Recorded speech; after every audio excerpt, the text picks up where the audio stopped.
absolutely unbelievable. Apologize." Kevin, my father-in-law, yelled at me after seeing me burn the picture book that my husband Robert had given to our daughter Nicole. I looked at Kevin steadily and asked him without flinching, "Kevin, did you see what's inside?" "Huh? That kind of thing. I can't show it to Nicole." "Kevin, if you know what's inside and still say that to me, you're as guilty as Robert?" Kevin, upon hearing this, finally shifted his gaze from me to the pile of burned books. Then, he slowly approached the pile and looked inside the remains of the picture book. Seeing it, Kevin turned as pale as I had earlier. "Was this what you were planning to show to Nicole?" He then thrust the partially burned picture book at Robert. Robert, seeing the book, was frozen. "My name is Kayla. I'm currently 30 years old. I have a family of 3 with my same-aged husband Robert and our 3-year-old daughter Nicole. Robert and I were a workplace romance. Robert was incredibly popular even when he was single. With his handsome looks and smooth talking, he excelled in sales, always ranking first. I knew he was often invited out for meals by colleagues. However, I had someone I was dating at the time. So, initially, I didn't have romantic feelings for Robert, feeling more of a camaraderie with him as a colleague. We shared work complaints and encouraged each other, getting along very well as friends. But then, one day, I was suddenly dumped by my boyfriend. Robert comforted me as I was feeling down and even joined me for a drink to drown my sorrows. "Forget about that guy. Surely, he just didn't see your worth." Though it was a cliché comfort, his words greatly relieved me. And so, we naturally progressed to dating. "You see beyond my surface, you see the real me," Robert would say. Many were attracted to his appearance, which I suppose was enviable, but it was also a source of distress for him. It was surprising that Robert chose an ordinary person like me, but our relationship smoothly led to marriage. We soon got pregnant with Nicole. It seemed like the peak of happiness, but reality was not so sweet. Robert turned out to be the worst husband imaginable. "You're on maternity leave, so you should at least manage the housework. That's the least you can do."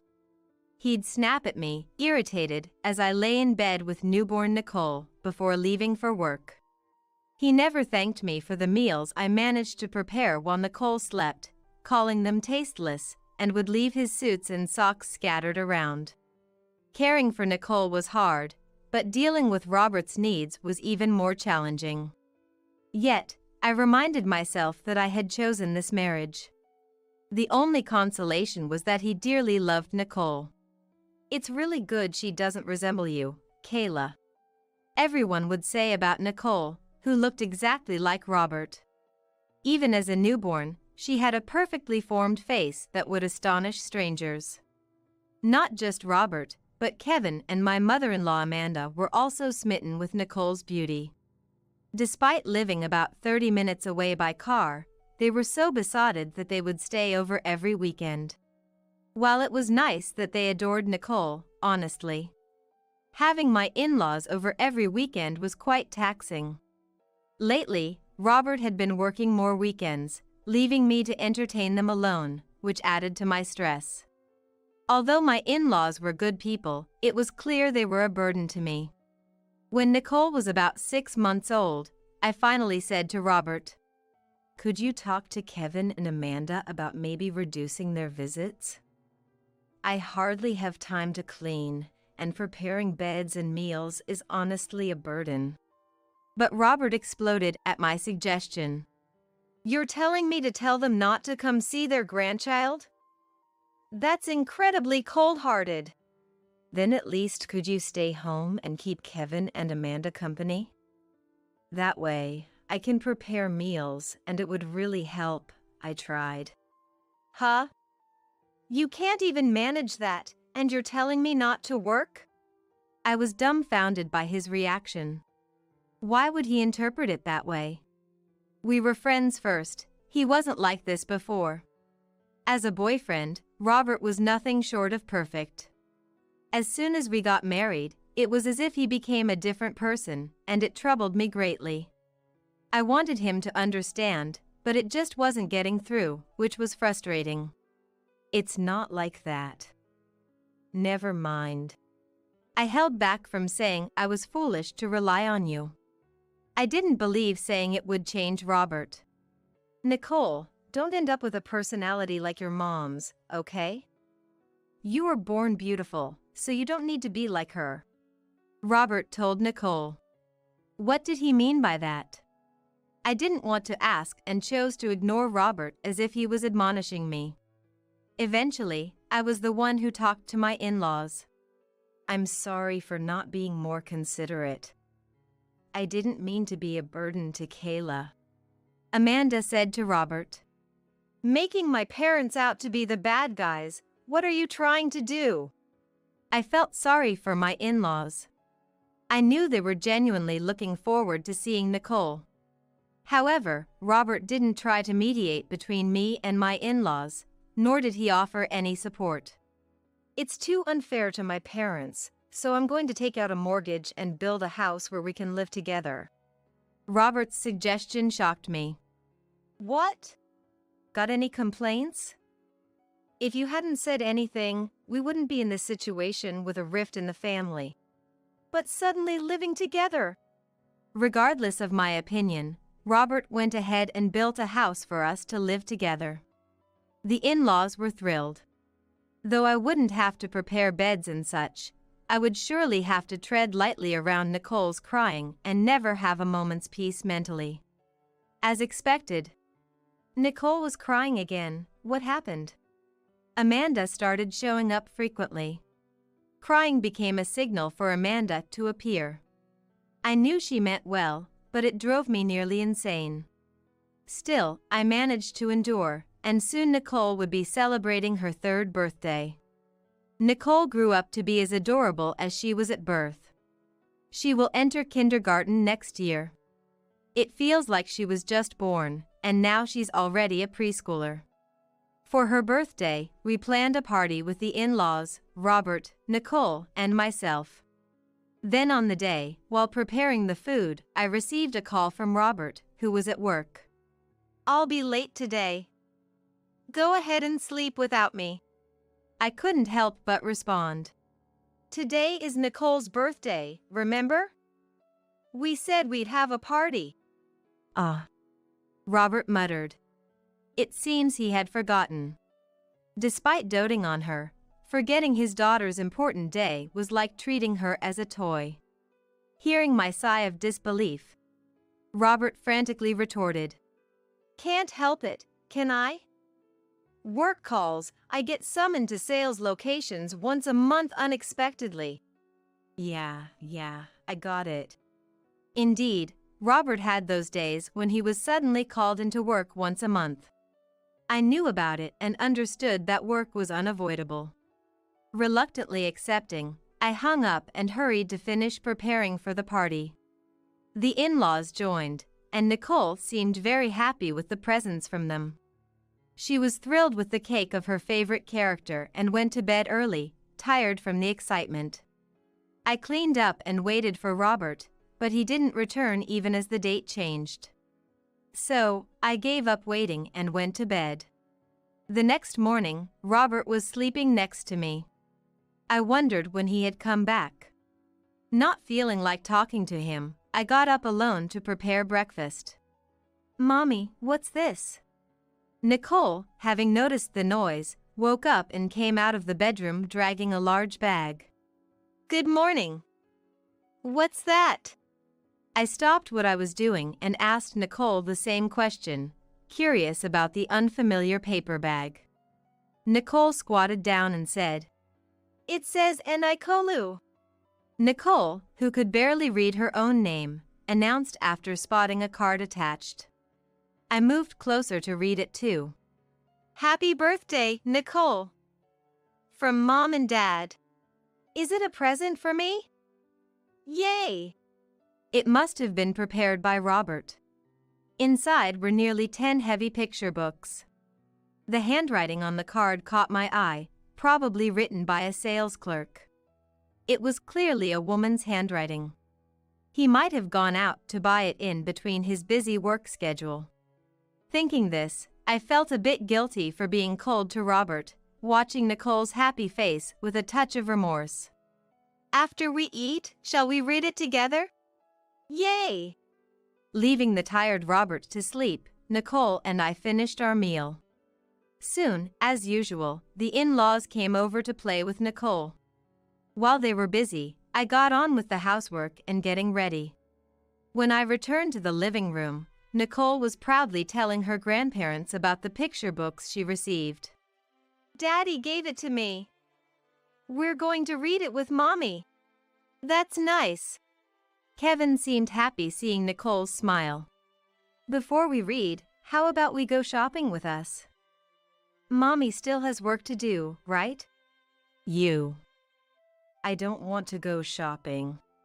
Nicole, could you help us buy some ingredients for lunch then? It would be a big help. True to Amanda's words, I hadn't finished the laundry or cleaning yet. It would be a great help if Amanda could take Nicole out, so I spoke up. Nicole was reluctant to go out at first, but perked up at the mention of helping. Sure. I'll help. Thank you. How about pasta for lunch? Can you buy it? Got it. Let's go, Grandma. Their sudden enthusiasm made the grandparents laugh as they headed out. I rushed through the chores, wanting to finish everything before they returned. Work goes faster without a child around. With some spare time, I sat down on the sofa for a break. Robert was still not awake. Curiosity about what kind of picture books Robert bought struck me. Since they weren't wrapped, I reached into the paper bag and lifted one out. What's this? But I was shocked by its content. I turned pale, grabbing the next book. And then the next. All of them had been tampered with. These couldn't be shown to Nicole. Stunned, I went to the back of the house and set fire to all the picture books on impulse. Mommy, I'm home. Nicole's voice brought me back to reality after a while. A burned picture book. Still in shock, I wiped away the sweat and tears that had unknowingly streamed down my face and responded. Welcome back. I was just out back. What are you doing? I ran into Kevin, who was still outside, at the back entrance. The smell of burning must have caught his attention. Approaching the back, Kevin saw the pile of burned books and yelled. Weren't those a gift from Robert? Seeing the burned paper bag, Kevin exclaimed. Yes, they were. Yes? Do you realize what you've done? Kevin, shocked, raised his voice as if to lecture me. Noticing his voice, Amanda and Nicole peeked out from the house, and Robert, who had apparently woken up, joined us. What's all the noise about? So loud. He yawned casually, listening to our conversation. I know what I did. That's why I burned them. Really? How could you? Apologize now. Robert just woke up. Kevin, as if pointing out the good timing, indicated towards Robert. I looked steadily at Kevin and asked him without flinching. Kevin, did you see what's inside? Huh? I can't show that to Nicole. If you knew what was inside and still say that to me, you're as guilty as Robert? Kevin, hearing this, finally shifted his gaze from me to the pile of burned books. Then he slowly approached the pile and inspected the remains of the picture books. Due to the thickness of the books, they hadn't burned completely and were still readable. The back covers of the books had messages with photos saying things like, Happy birthday, Nicole. I'll come to pick you up soon. From your new mom, or I'm looking forward to reading these books with you, Nicole. From your new mom. Though the messages varied from book to book, what was common in all of them was that in the family photos pasted there, my face was replaced with an unknown woman's face, and the term new mom was used. Kevin, picking up one book after another from the pile of remains, looked just as pale as I had earlier. Robert, what were you thinking? Kevin yelled at Robert, raising his voice. Then carried the book over to them. Sensing the seriousness, Amanda quickly took Nicole back inside the house. "What's wrong with the picture book?" Robert asked nonchalantly. Was this what you were planning to show her? He then pushed the partially burned book at Robert. Robert, seeing the book, froze. Then, hastily closing the book and trying to contain his anger, he pushed past Kevin and rushed over to me. "This is some kind of mistake. Don't worry about it." "A mistake?" "I won't be satisfied until you explain. Who prepared this book?" "Nothing," he said. "Nothing." "Were you really at work yesterday?" "It's okay if I call your office to confirm, right?" At my words, Robert went pale and collapsed to the floor. "I'm sorry. Please listen to me. I am asking you to explain." "Right, then, let's leave Nicole with her grandfather for a bit." But to that, Kevin said, "Huh? I want to hear this too." Robert stiffened at his words, clearly noticing Kevin's anger. We moved to the living room at that statement. Amanda went out again with Nicole, leaving just the three of us. A heavy silence filled the room. Despite demanding an explanation, Robert said nothing, prompting Kevin to break the silence. "What's going on?" Robert shivered, surprised. "Who is this person in the edits? What's with new mom?" I pressed further, making him look up timidly. "She's a stalker of mine." "A stalker?" "Yeah. She started working part-time after you quit. I didn't want to worry you, but she's been following me around." At Robert's words, Kevin and I exchanged glances. "So, the picture books." I had completely forgotten about getting a present and was at a loss when she said she had prepared them for Nicole and told me to use them.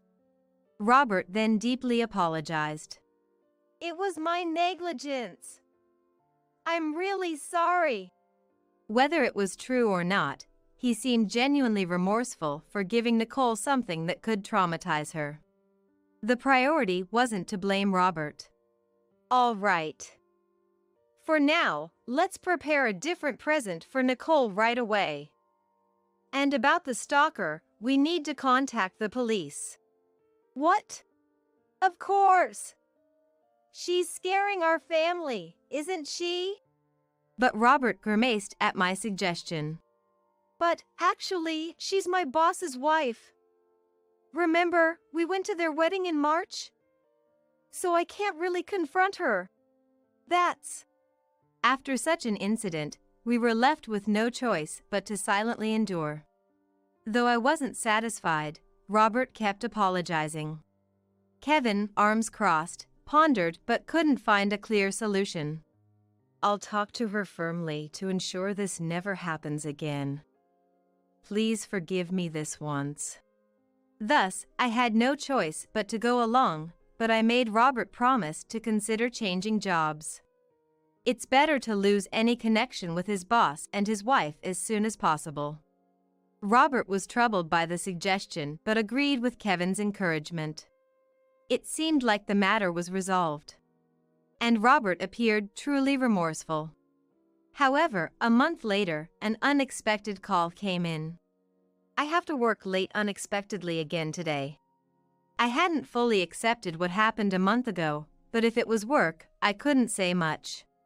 Yet, in a way, it was a good opportunity to verify whether Robert's words were true. I left Nicole with the in-laws and rushed out. I intended to ask the reception at Robert's company if he was there. But just as I arrived, Robert came out of the company alone. He had mentioned being called out to a client. It wasn't strange for him to be outside. Was he telling the truth? I felt a bit relieved. Since he was alone, approaching him shouldn't be a problem. As I was about to approach Robert, "Wait!" a person approached him. I instinctively stopped. I recognized her. It made sense.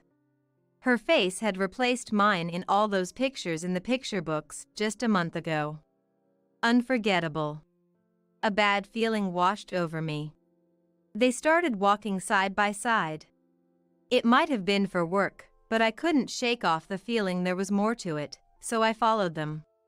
Then, entering a narrow alley, they held hands, seemingly out of nowhere. It was clear as day they were more than just colleagues. Probably, the stalker story was a lie too. But this alone wouldn't be enough to confront Robert without him twisting the story again. I called the in-laws, asking them to take care of Nicole once more. And to gather irrefutable evidence, I decided to continue tailing them.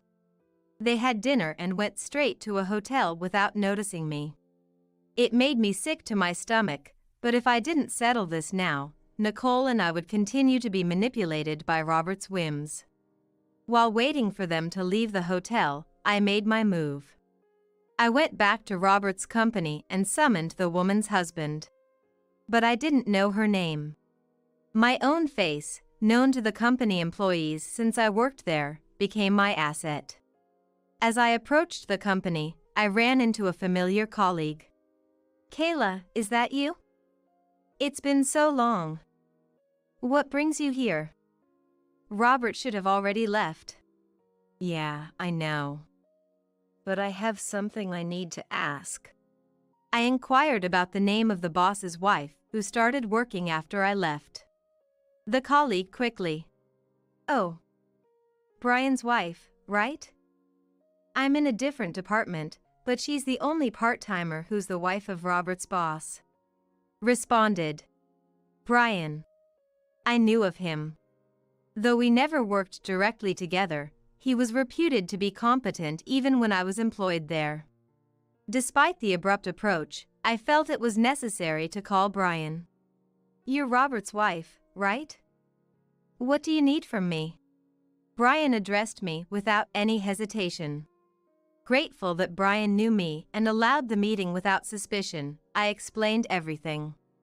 Actually, I told him about Robert labeling her a stalker from a month ago. And about today's events. Brian stiffened in disbelief, but quickly prepared to leave, agreeing to wait with me outside the hotel for them to emerge. "Actually, I go home once a month to take care of my parents. My brother usually does it, but when he's away on business, I step in. I was supposed to be there both a month ago and today. Maybe they took advantage of the days you were away to meet." My casual remark seemed to deepen Brian's depression. I felt guilty for dragging him into this mess. Despite being known as a reliable man, he looked as forlorn as a scolded dog. Let's hear what they have to say first. No point in feeling down before that. Though I was struggling too, I couldn't afford to show weakness in front of him. Especially since I involved him in this situation. After a while, the two of them came out of the hotel. Exchanging glances with Brian, we approached Robert and the woman. "Robert!" My loud call startled Robert, making him shudder and turn pale as he saw me.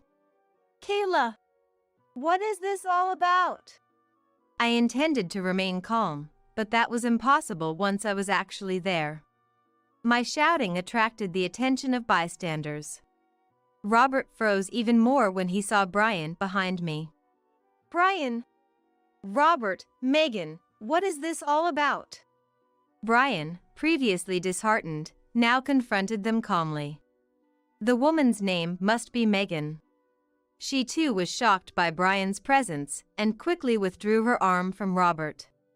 As they turned pale, their excuses of misunderstanding and "it's not what it looks like" fell on deaf ears.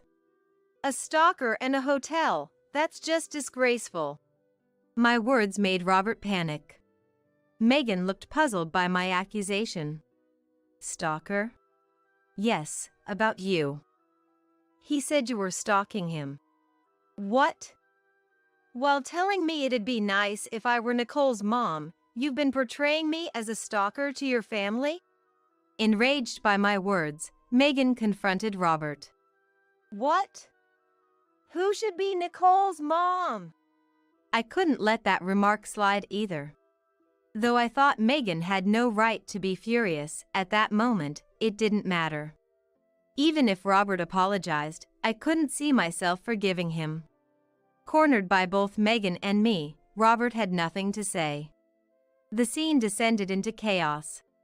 However, Megan, more enraged than I, became uncontrollable. You traitor! After promising we'd raise Nicole together.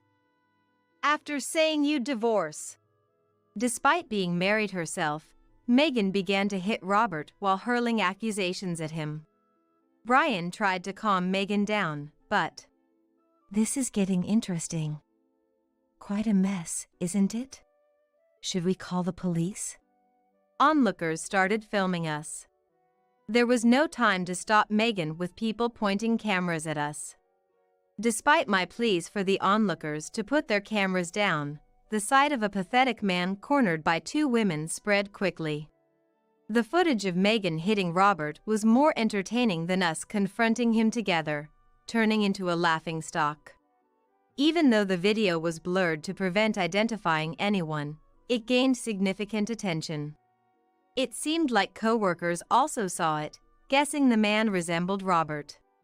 Robert began to develop a paranoia about being constantly watched, becoming afraid to go outside. My in-laws, responsible for inviting this situation, didn't take Robert's side. Instead, they apologized to me on Robert's behalf for not offering a sincere apology themselves. Brian and I later discussed compensation due to the events. It turns out Megan was infertile due to a past surgery. A fact she never hid, openly sharing with everyone. Robert had targeted her, knowing there was no risk of pregnancy. She was beautiful, making her a perfect affair partner. Meanwhile, Megan was easily deceived by Robert's sweet words, truly believing she could become Nicole's new mom. Brian, though he married Megan accepting all of her, was terrified by the picture book incident and decided they couldn't continue their marriage. I also decided to divorce Robert. Nicole would, of course, stay with me. Though my in-laws cried at the thought of not seeing Nicole, they supported me. I'll never forget their kindness and assured them we'd still meet occasionally, for which they expressed their gratitude. Robert and Megan both resigned from their jobs. Considering Brian was still there, neither had the audacity nor the courage to face the outside world again. They were reaping what they had sown. I hoped they would reflect and someday rehabilitate. I returned to my parents' house, starting a new life living with them. Life became much more enjoyable without the need to tiptoe around them. Nicole quickly adapted to the new environment, seeming to enjoy every day. She started attending a childcare center earlier than planned, happily sharing songs and friends' names she learned. I returned to work, leading a busy life. Brian continued to look out for me. One day, he offered to introduce his brother. A reliable and somewhat endearing person, much like Brian. While I'm not ready for anything immediate, I hope Nicole might have a father figure in her life someday. I'm still young. I refuse to give up on happiness because of one failure and want to continue striving to make Nicole the happiest child in the world. What happened to you, all covered in blood? I screamed when my 10th grade daughter, who was supposed to have gone to my husband's hometown, came home with blood streaming down her forehead. After rushing to tend to her, I immediately contacted my husband. Then, when he answered the phone, I couldn't help but yell at him. Where are you? I told you I'm on a business trip, didn't I? I was dumbfounded by his unexpected reply. Because I clearly remember seeing off my husband and daughter for their trip to his hometown 5 days ago. There in front of me was my child, seriously injured. Seeing my confusion, my daughter revealed a shocking truth. My name is Camelia, a 40-year-old housewife, working part-time. My husband Bruno, also 40, is a salesman who visits various schools to sell high school textbooks. Trust is important, he says, and his neatly composed demeanor is just so cool. Our daughter Laura just entered the 10th grade this fall. She used to be so clingy to me, but now, she's so responsible that she's often cooking dinner by the time I get back from my part-time job. Bruno, Laura, and I were living a peaceful life until my mother became bedridden due to an internal illness 5 years ago. Since then, I've been busy juggling caregiving and part-time work. I haven't been able to visit my in-laws much since my mother fell ill, even missing Thanksgiving greetings. But during those times, Bruno would say, "Don't push yourself. Isn't it great to have an understanding husband?" And go back to his parents' home alone, joking and laughing. I felt terrible, but with my hands full caring for my mother, I was grateful for his understanding. However, 3 years ago, my mother-in-law passed away suddenly in an accident. My father-in-law, John, was so heartbroken, as they were very close, and Bruno's trips back home became more frequent. Moreover, Bruno would say things like, "I want to take Dad on a trip to cheer him up," or, "I want to treat him to a delicious steak," resulting in expenses increasing with each visit, $300, $500.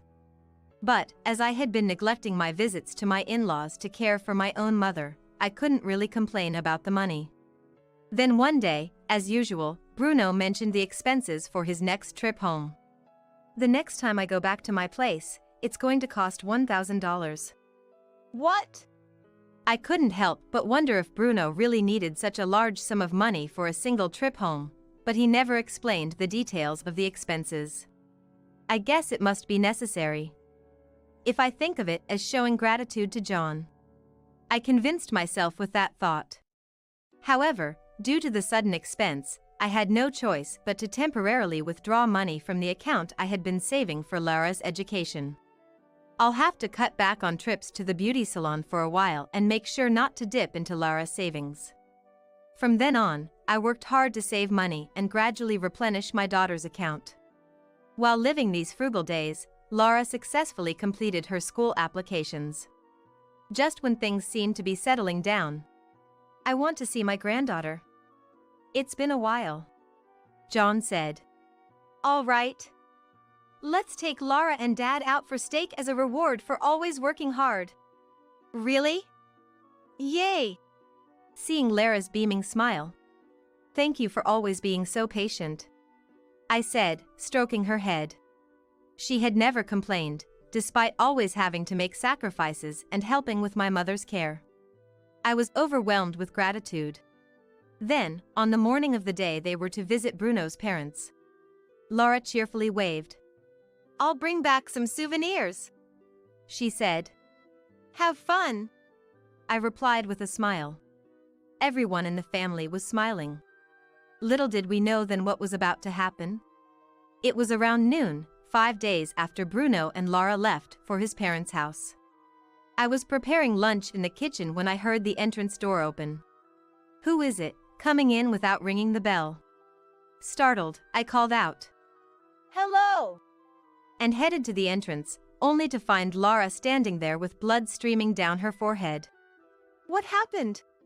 I screamed, almost like a cry, and looked around for Bruno, but he was nowhere to be seen. Trembling, I let my trembling daughter into the house and immediately called Bruno. "Where are you?" "I'm at work. I told you I went on a business trip the day after I took Laura to my parents' place." I was utterly confused, as I hadn't heard anything about his work.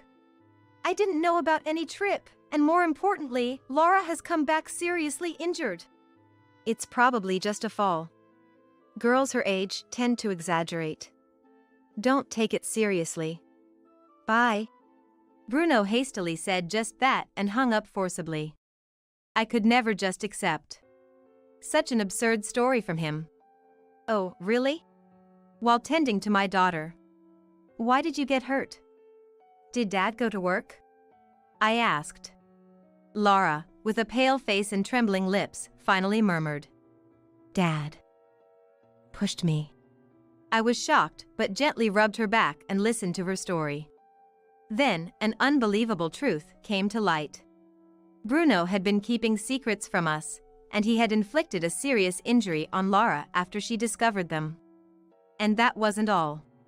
He had threatened Laura. If you tell anyone about this, next time it won't just be an injury, he said. John returned from an outing just as Bruno hesitated, allowing Laura to escape from her in-laws' house. Fortunately, Laura had some money with her, enabling her to take the bus alone. But I can only imagine how anxious she must have been, hiding her injuries and making her way back here. I will never forgive anyone who hurts my sweet daughter.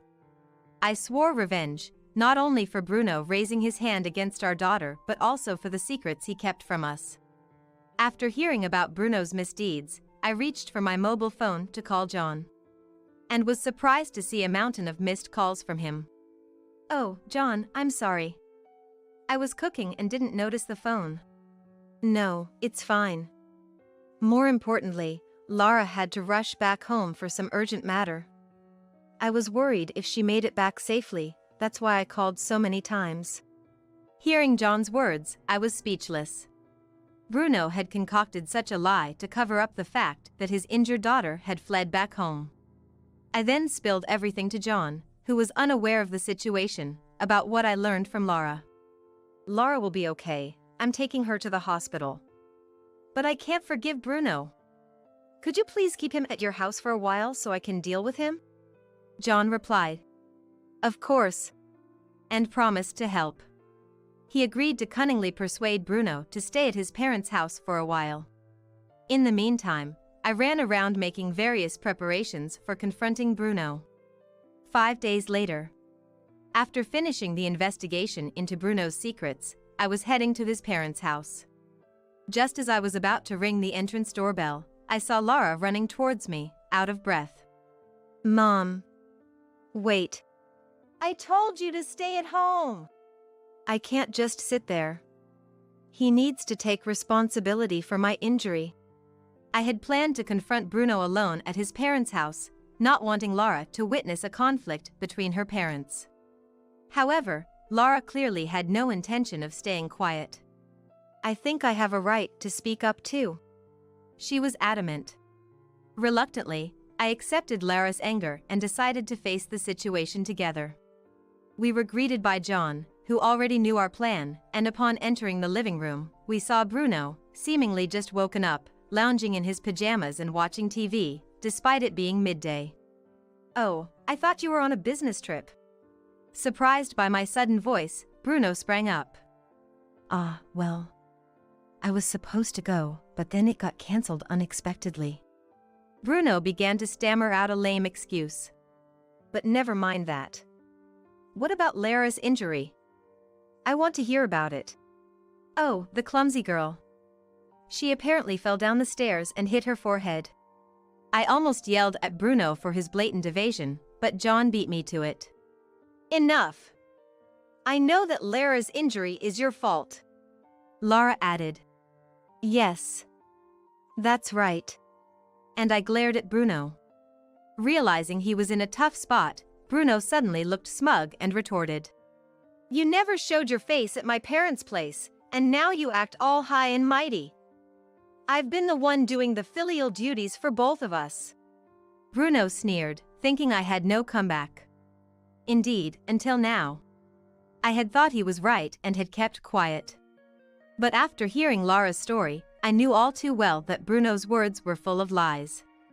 Oh really? Is leaving your father alone at home and making Laura do all the housework your idea of filial piety? That's right! Since you brought me here, you've just been relaxing at home. Shut up.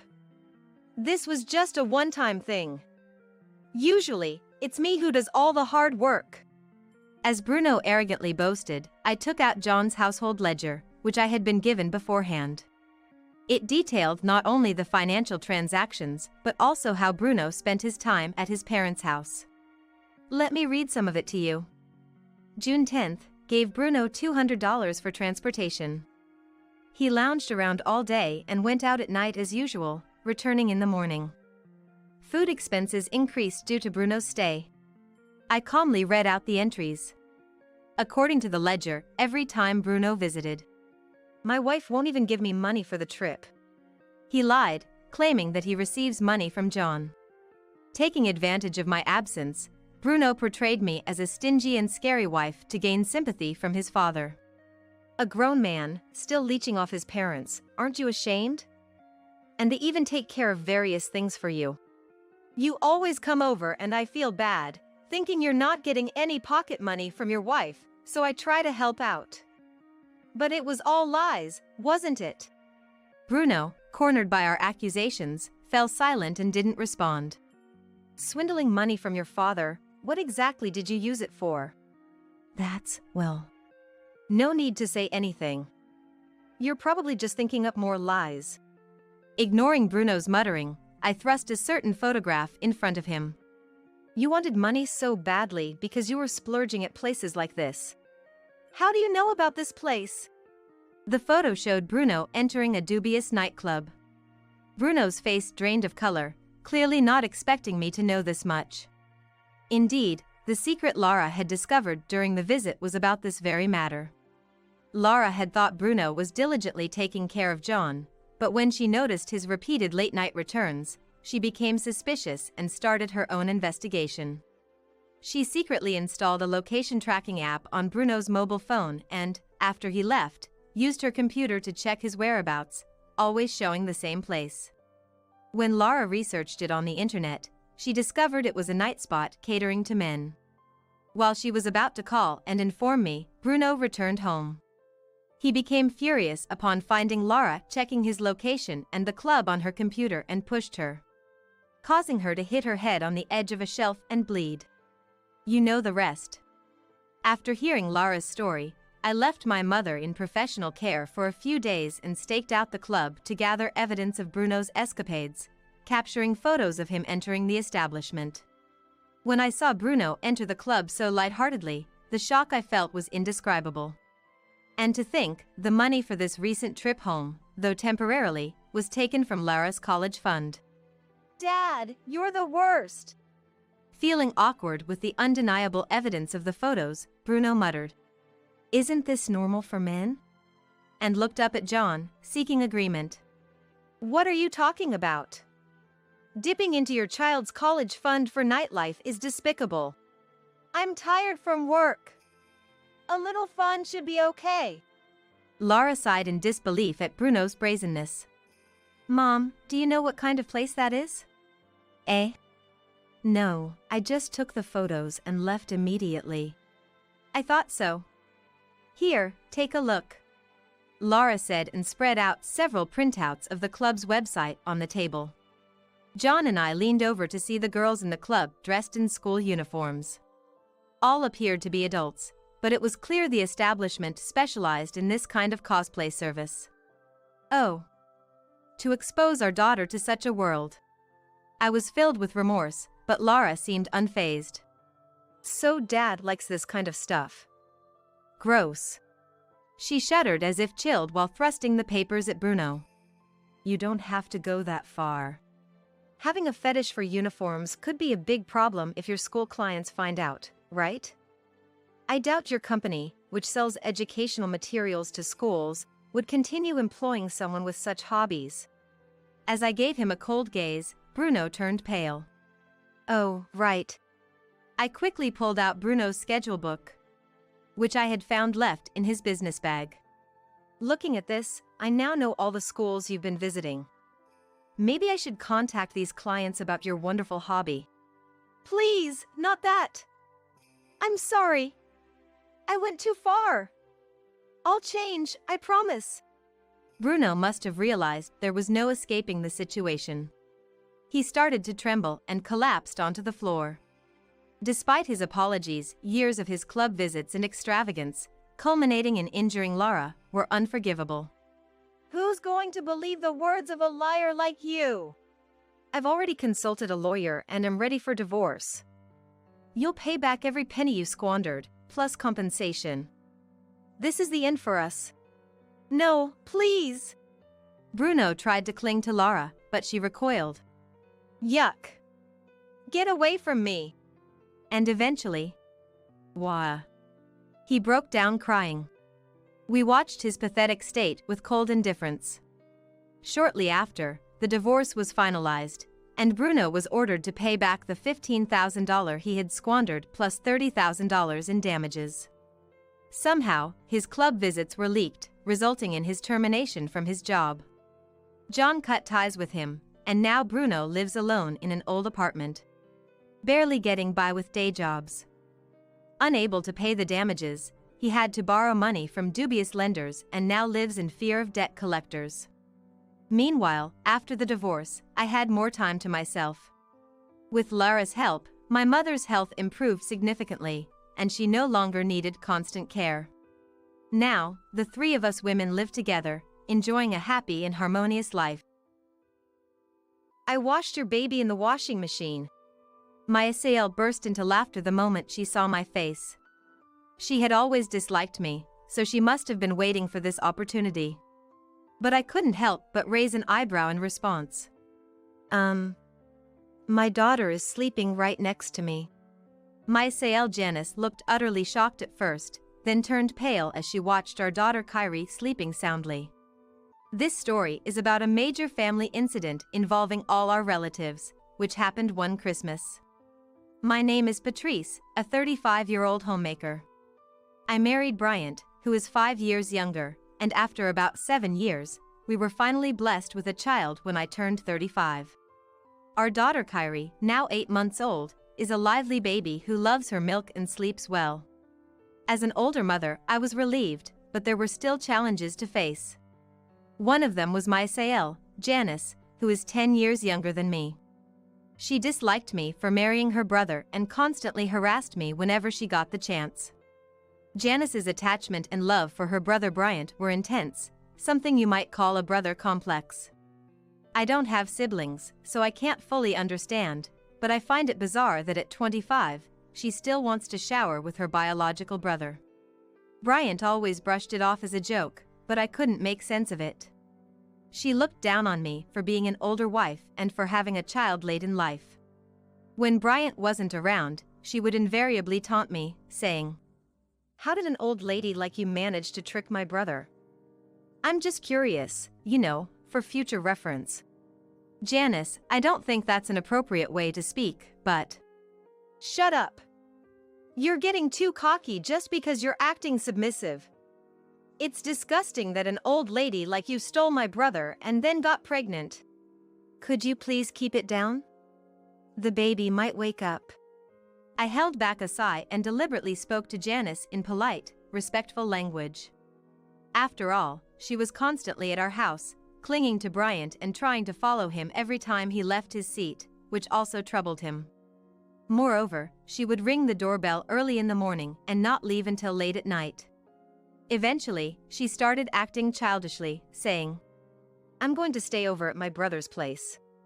Bryant had his hands full just trying to send her home. Good grief, Janice is such a handful. Honey, I have something I want to ask you about her. I cautiously asked Bryant if he was aware of Janice's terrible behavior. His response was, "I had no idea, this is news to me." Bryant was surprised by what I told him. It all made sense now. Janice had been pretending to be nice in front of her brother and waited for him to leave to insult me. Remembering how Janice used to cling to Bryant, acting as if she were his real girlfriend, made me feel sick to my stomach. Bryant found it hard to believe, but I told him the facts as they were. Even after that, Janice continued her usual behavior. "Let's go take a shower together, big brother." Trying to drag him into the bathroom. But after hearing my story, Bryant began to reject her advances. "Look, Janice, we're adults now. taking a shower together isn't appropriate. I know it's weird. Janice didn't miss my muttered comment. Right after watching Bryant head for the shower, she turned to me and suddenly punched me in the stomach. Oof! I couldn't contain the pain and crouched down on the floor. It's your fault. You must have put some ideas into my brother's head.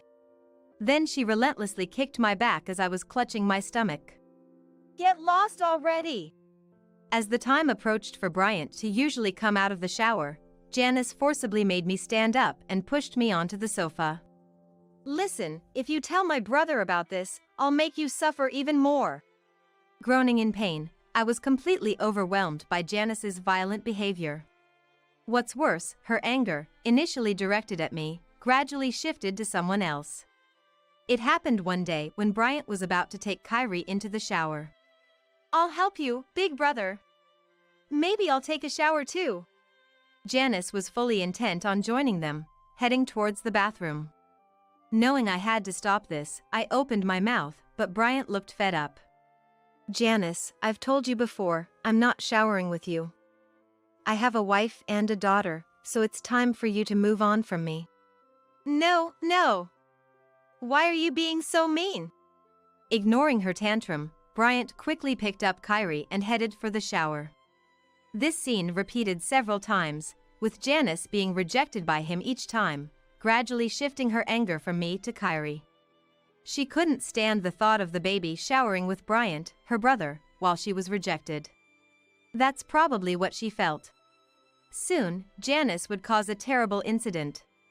One Christmas, our family was invited to my in-laws, where we gathered with relatives. Naturally, Janice was there too, and I had a bad feeling about it. However, in front of the relatives, Janice's true colors were never revealed, and surprisingly, she was quite well behaved. Despite her usual disdain for me, she approached me with a smile and acted friendly. But honestly, it's kind of creepy. There's no way she would suddenly be nice to me. I decided to avoid Janice as much as possible and went to where the children of our relatives were gathered. There, over 10 children and babies were huddled together, holding on to their allowances and toys given by the relatives. I approached a relative, Opal, who was there. Opal, thanks again for the baby clothes.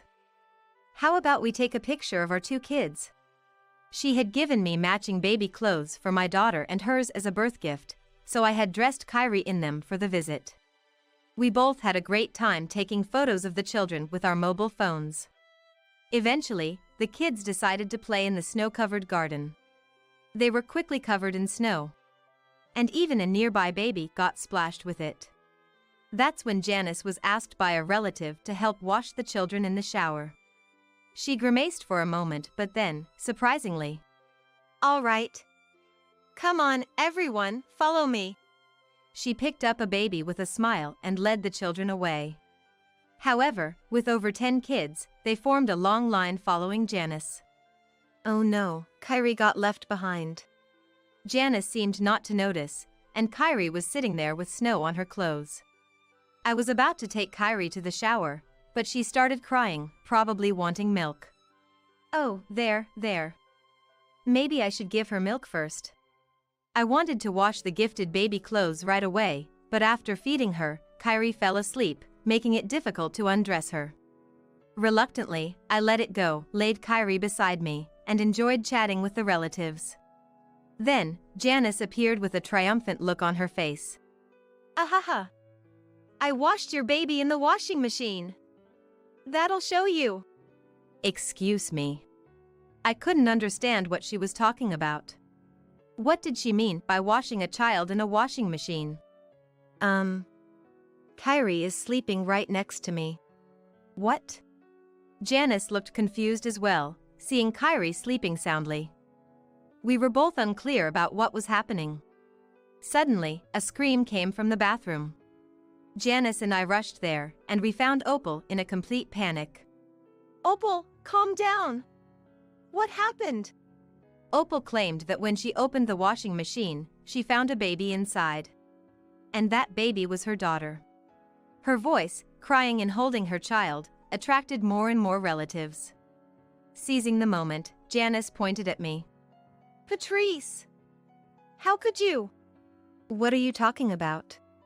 As soon as Janice shouted, all eyes turned to me, and I was taken aback. Then, the relatives started to confront me.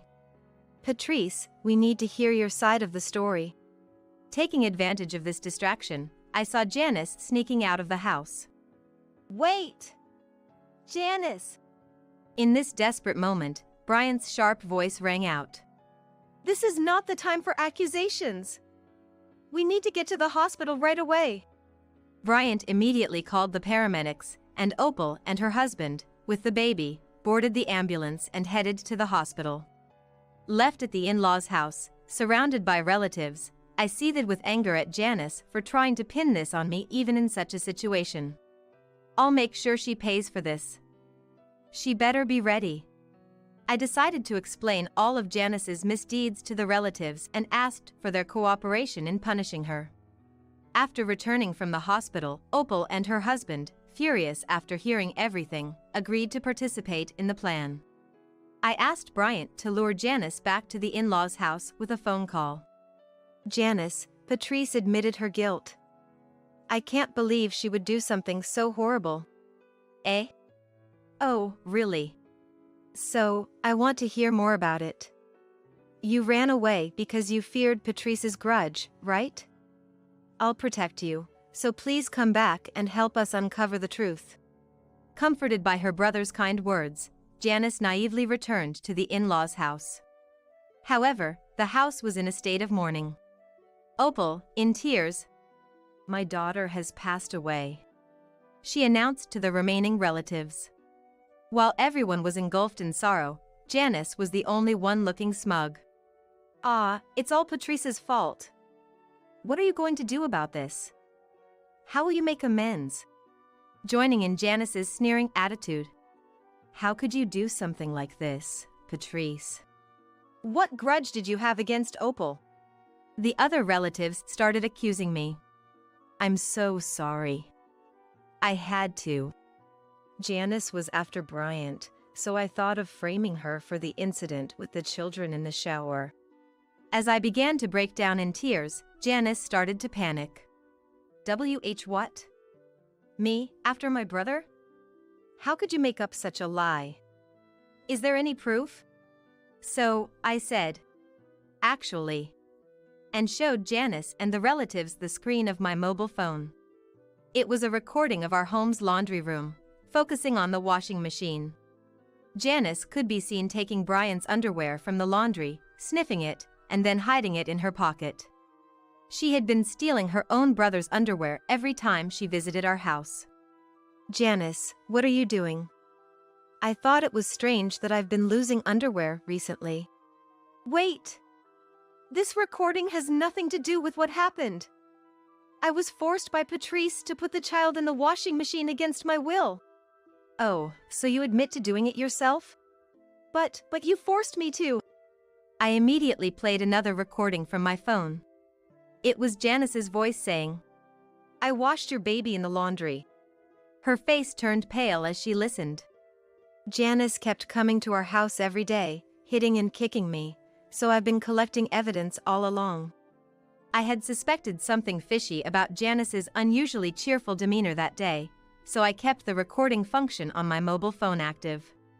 Janice fell to her knees and after a moment, looked up and clung to me. Please, don't tell the police. I don't want to get arrested for this. That's too easy for you. You put an innocent child through this. And you almost did a terrible thing by mistaking my daughter for Opal's child and putting her in the washing machine. What do you mean? Opal's daughter is dead, isn't she? The story about the baby dying after being put in the washing machine was a lie to deceive Janice. Opal had set up the washing machine and left for a moment. Janice then put the baby inside and closed the lid. But she didn't know how to use the washing machine and left, thinking it had started. Opal returned, switched it on, and then realized there was a child inside. There was no danger to the baby's life, but Opal was still furious at Janice. Even my relatives accusing me was all an act to catch you off guard. You're no longer welcome in this family. But how can this be? Janice collapsed to the floor. Afterward, Janice was arrested by the police called by the relatives. She was rejected by her beloved brother. Never contact me again. And cut off by all the relatives. Even if she gets out of jail, there's no one left to help her. Meanwhile, Opal's child who was put in the washing machine has fully recovered. My daughter is growing up healthy, playing with the other children like sisters, as Bryant and I watch them fondly every day. This time, give the baby to your brother. You can just have another one. After I announced my pregnancy to my parents, my mother uttered those unbelievable words. Brother Zach and his wife Rosie, who is infertile, demanded that I give up my child for adoption to them. My parents have always prioritized Zach over everything and neglected me. The hopeful future I had envisioned upon conceiving my first child turned into despair. My name is Olivia. I've been married to my husband Walt for 3 years. Our marriage is great, and we've been talking like we want a child soon. However, I've kept some distance from my family home. The reason lies with my parents and my brother Zach. At the family home, my parents, Zach, and his wife Rosie live together. Zach was a prodigy since childhood and graduated from a prestigious university. He now secured a job at a major corporation. He is set to join and eventually take over our father's company.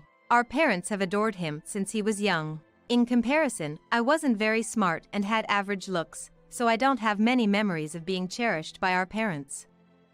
From a young age, I was always confused by the difference in treatment between Zach and me, often feeling down alone. Especially our mother, she was always with him, clearly showing he was her favorite. As for me, she mostly ignored me. When she did talk, it was usually to put me down. Perhaps influenced by our parents, Zach looked down on me too, so we never had a good sibling relationship. I felt I had no place at home and grew increasingly isolated. For those reasons, as soon as I graduated high school, I left home. My parents, seemingly uninterested in me, didn't say much when I announced my departure. In fact, they seemed almost pleased. After leaving, I got a job. And 3 years later, I married Walt, who was a classmate from high school. I was eager to build my own family and find my peace, away from the influence of my family. I only return home for Thanksgiving and Christmas. I'd rather not go, but my parents insist. They worry about appearances, and a daughter who never visits would look bad. They make a fuss if I don't go, so I endure it and visit twice a year. I went back grudgingly this Thanksgiving, but my mother was as cold as ever. You and your husband are still so unimpressive. It ruins the festive mood. She started with her sarcasm right away. She called us back only to say such things. If she's going to be like this, she shouldn't bother calling. I thought, while fending off her sarcasm, but her barbs continued. We're worried about you. You two live in poverty. We always think you'll come begging for money. My family home is quite wealthy. But since leaving, I've never asked for financial help and have been living off our own earnings with Walt. We manage a decent life and even celebrate their birthdays properly. There's no way we would do that. I immediately responded to her baseless accusation. However, she blurted out, "But you two are still low income, aren't you?" And then shifted her gaze to Walt beside me. Walt, you're still working at that detective agency, right? How long do you plan to keep doing that shady business? Don't you feel embarrassed? Indeed, Walt works as a detective, something she always ridicules. She sees detective work as shady and inferior to regular jobs. While Walt was explaining his job to make it understandable for her, Zach chimed in. Mom, it's pointless to even listen to that. Detective work is shady, something nobody wants to get involved in. It's a low-level job done by people beneath us. The salary must be nothing compared to mine. Flaunting his elitism, Zach looked down on detective work, just like her. That is something we've been hearing since we got married. Walt remained silent, but I felt angry that his job was being completely dismissed. Walt has been my confidant since our student days, so he understands what my family is like. Therefore, he always accompanies me when we have to visit my parents, not wanting to leave me alone. Even though he knows he'll be subjected to unpleasantness, I still feel terribly guilty. This visit, like others, ended up being an unpleasant experience. We resolved to live modestly together, not bothered by my family. Around that time, something wonderful happened. In our 3rd year of marriage, I finally became pregnant. I was overjoyed to be expecting our first child. Considering the way my parents always disparaged me, I felt I couldn't keep my pregnancy a secret from them. So, I visited my family home to announce it. It had been a while since I visited outside of Thanksgiving and Christmas, and my parents, Zach, and his wife Rosie were there. The response to my announcement was unexpected. Upon hearing my news, my mother suddenly raised her voice. "How dare you say such a thing in front of Zach?" I was surprised by her reaction. I hadn't expected congratulations, but this was unexpected. I was puzzled by her reference to Zach, and as I tilted my head in confusion, she revealed a shocking truth. "Zach can't have children, due to Rosie's constitution. How could you be so insensitive with your announcement?" I had no idea that they were infertile. Stunned by her unexpected words, I turned to look at the two. Zach looked uncomfortable and resigned. Meanwhile, Rosie was looking down solemnly. "You dare have a child before Zach. If it weren't for Rosie, this wouldn't have happened."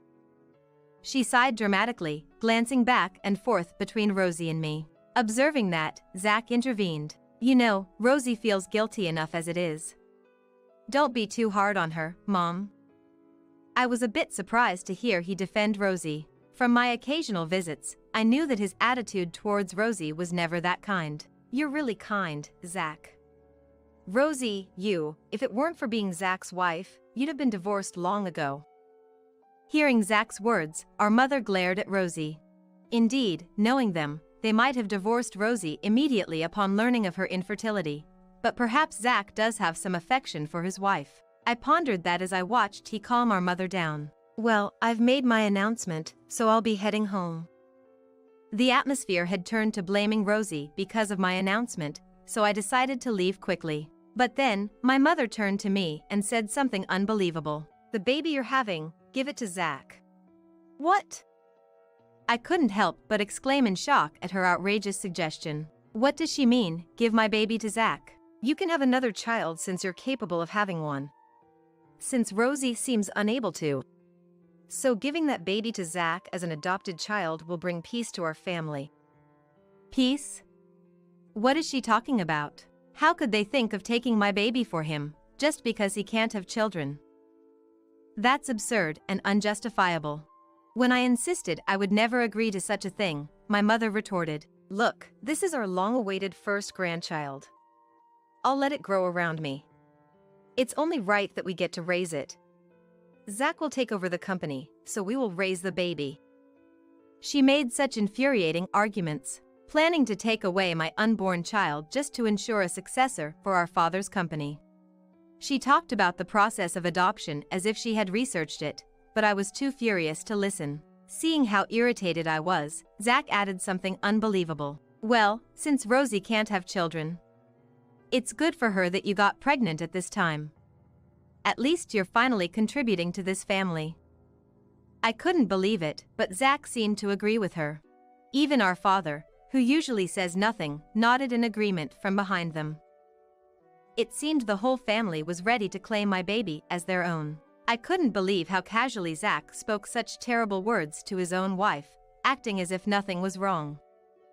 Realizing that talking further was pointless, I decided to leave immediately. They only said, "Make sure to give us an answer next time you come," and didn't even come out to see me off. Only Rosie, who must have been deeply hurt, silently saw me off. Even after returning home, my anger didn't subside. Far from celebrating my pregnancy, they made an unreasonable and absurd demand. Thinking about the future made me feel gloomy. They would probably keep pushing for adoption after the baby was born. Walt was also shocked when he heard the story from me after returning from work. Even he was at a loss for words. He understands my family, but the situation being beyond belief. A few days later, we had an unexpected visitor at home. "What brings you here so suddenly? It's rare to see you alone." It was Rosie. She looked haggard, her skin lacked luster, and her hair was disheveled. As she looked at us, her eyes brimmed with tears. "Olivia, I'm so sorry about the other day." She must be referring to when I went to announce my pregnancy. It wasn't her fault though. She seemed to feel guilty about the unreasonable demands made by my family. Then, she began to speak about something unexpected. "Actually, I have something I want to talk to you about." What could it be? I invited her in to hear her out. What she revealed was shocking, and my anger surged again. Trying hard to suppress her anger, she calmly told me a significant truth. Walt had been quietly listening to our conversation, but spoke up as our talk wound down, saying, "Actually," and revealed information to me. It was as astonishing and infuriating as Rosie's confession. Although Rosie had been listening to Walt's story, her teared up again. Having been informed of this significant fact by Walt and Rosie, I made a decision. To punish my parents and Zach. I swore to myself to settle past grievances and seek revenge. 3 months later, my belly beginning to show, I visited my family home with Walt. There were my parents, Zach, and Rosie. "You've decided to give the baby to Zach, right?" My mother asked, without even a greeting. It seemed she could only think of my baby being adopted by Zach. "I told you before, that's not going to happen." As I responded, my parents glared at me, as if they couldn't accept it. "No matter what you say, we're taking that baby. Stop being so stubborn." My mother appeared infuriated by my resistance. Feeling the same way, Zach and my father just glared at me without stopping her. "No matter how much you yell, I will never give the baby away. Instead, I came today to show something to you guys. Is that okay, Rosie?" I said, then made eye contact with Rosie. She nodded, still looking into my eyes. "Rosie intends to divorce Zach. And the reason is this." I pulled several photos from an envelope I had brought. That was my purpose for coming today. "These are..." Seeing the photos, Zach was speechless. The photos showed Zach kissing another woman and entering a hotel, undeniable evidence of his infidelity. Apparently shocked to have been photographed. He muttered just one sentence. "Who the hell took these photos?" Our parents, standing next to Zach, looked bewildered and alternated their gaze between him and me. They probably had no idea that he was having an affair. "It was Walt who took these." "What?" Yes, Walt had taken the photos. Walt had been silently watching that unfold, but began to explain how he came to take the photos. As a detective, he had incidentally seen Zach walking in downtown with an unknown woman while investigating a case. Out of curiosity, he conducted his own investigation and discovered that Zach was having an affair with that woman by pretending to be single. The decisive moment was captured in those photos. Zach seemed to think he had cleverly kept his affair secret. He was dumbfounded and at a loss for words. "Adultery is a valid reason for divorce. Make sure you pay Rosie a proper compensation." Amidst the tense atmosphere, Zach spoke. "I got stuck with a wife who's so incompetent. It's okay to have a little fun outside, right?" Rosie and I were speechless. Instead of apologizing, he blamed Rosie for his infidelity. "That's right, you're right. Rosie, it's because you're incompetent. To think you're acting all high and mighty about divorce." Our mother joined in, supporting his retort. They were desperately trying to blame Rosie, probably not wanting to be at a disadvantage themselves. I guess after I left, she must have been treated coldly by this family, just like I was.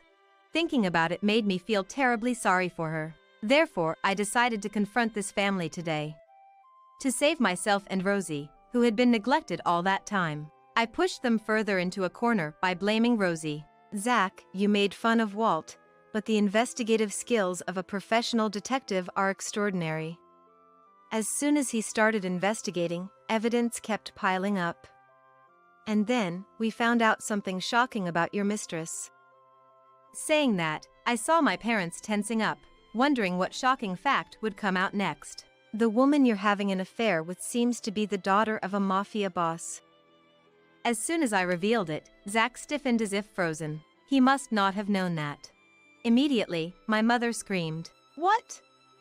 Is that true?" Her beloved son's mistress being the daughter of a mafia boss. Upon knowing the full extent of the shocking truth, she collapsed to the ground, covering her face with both hands. My father also pressed his head with both hands, as if he had heard something terrifying.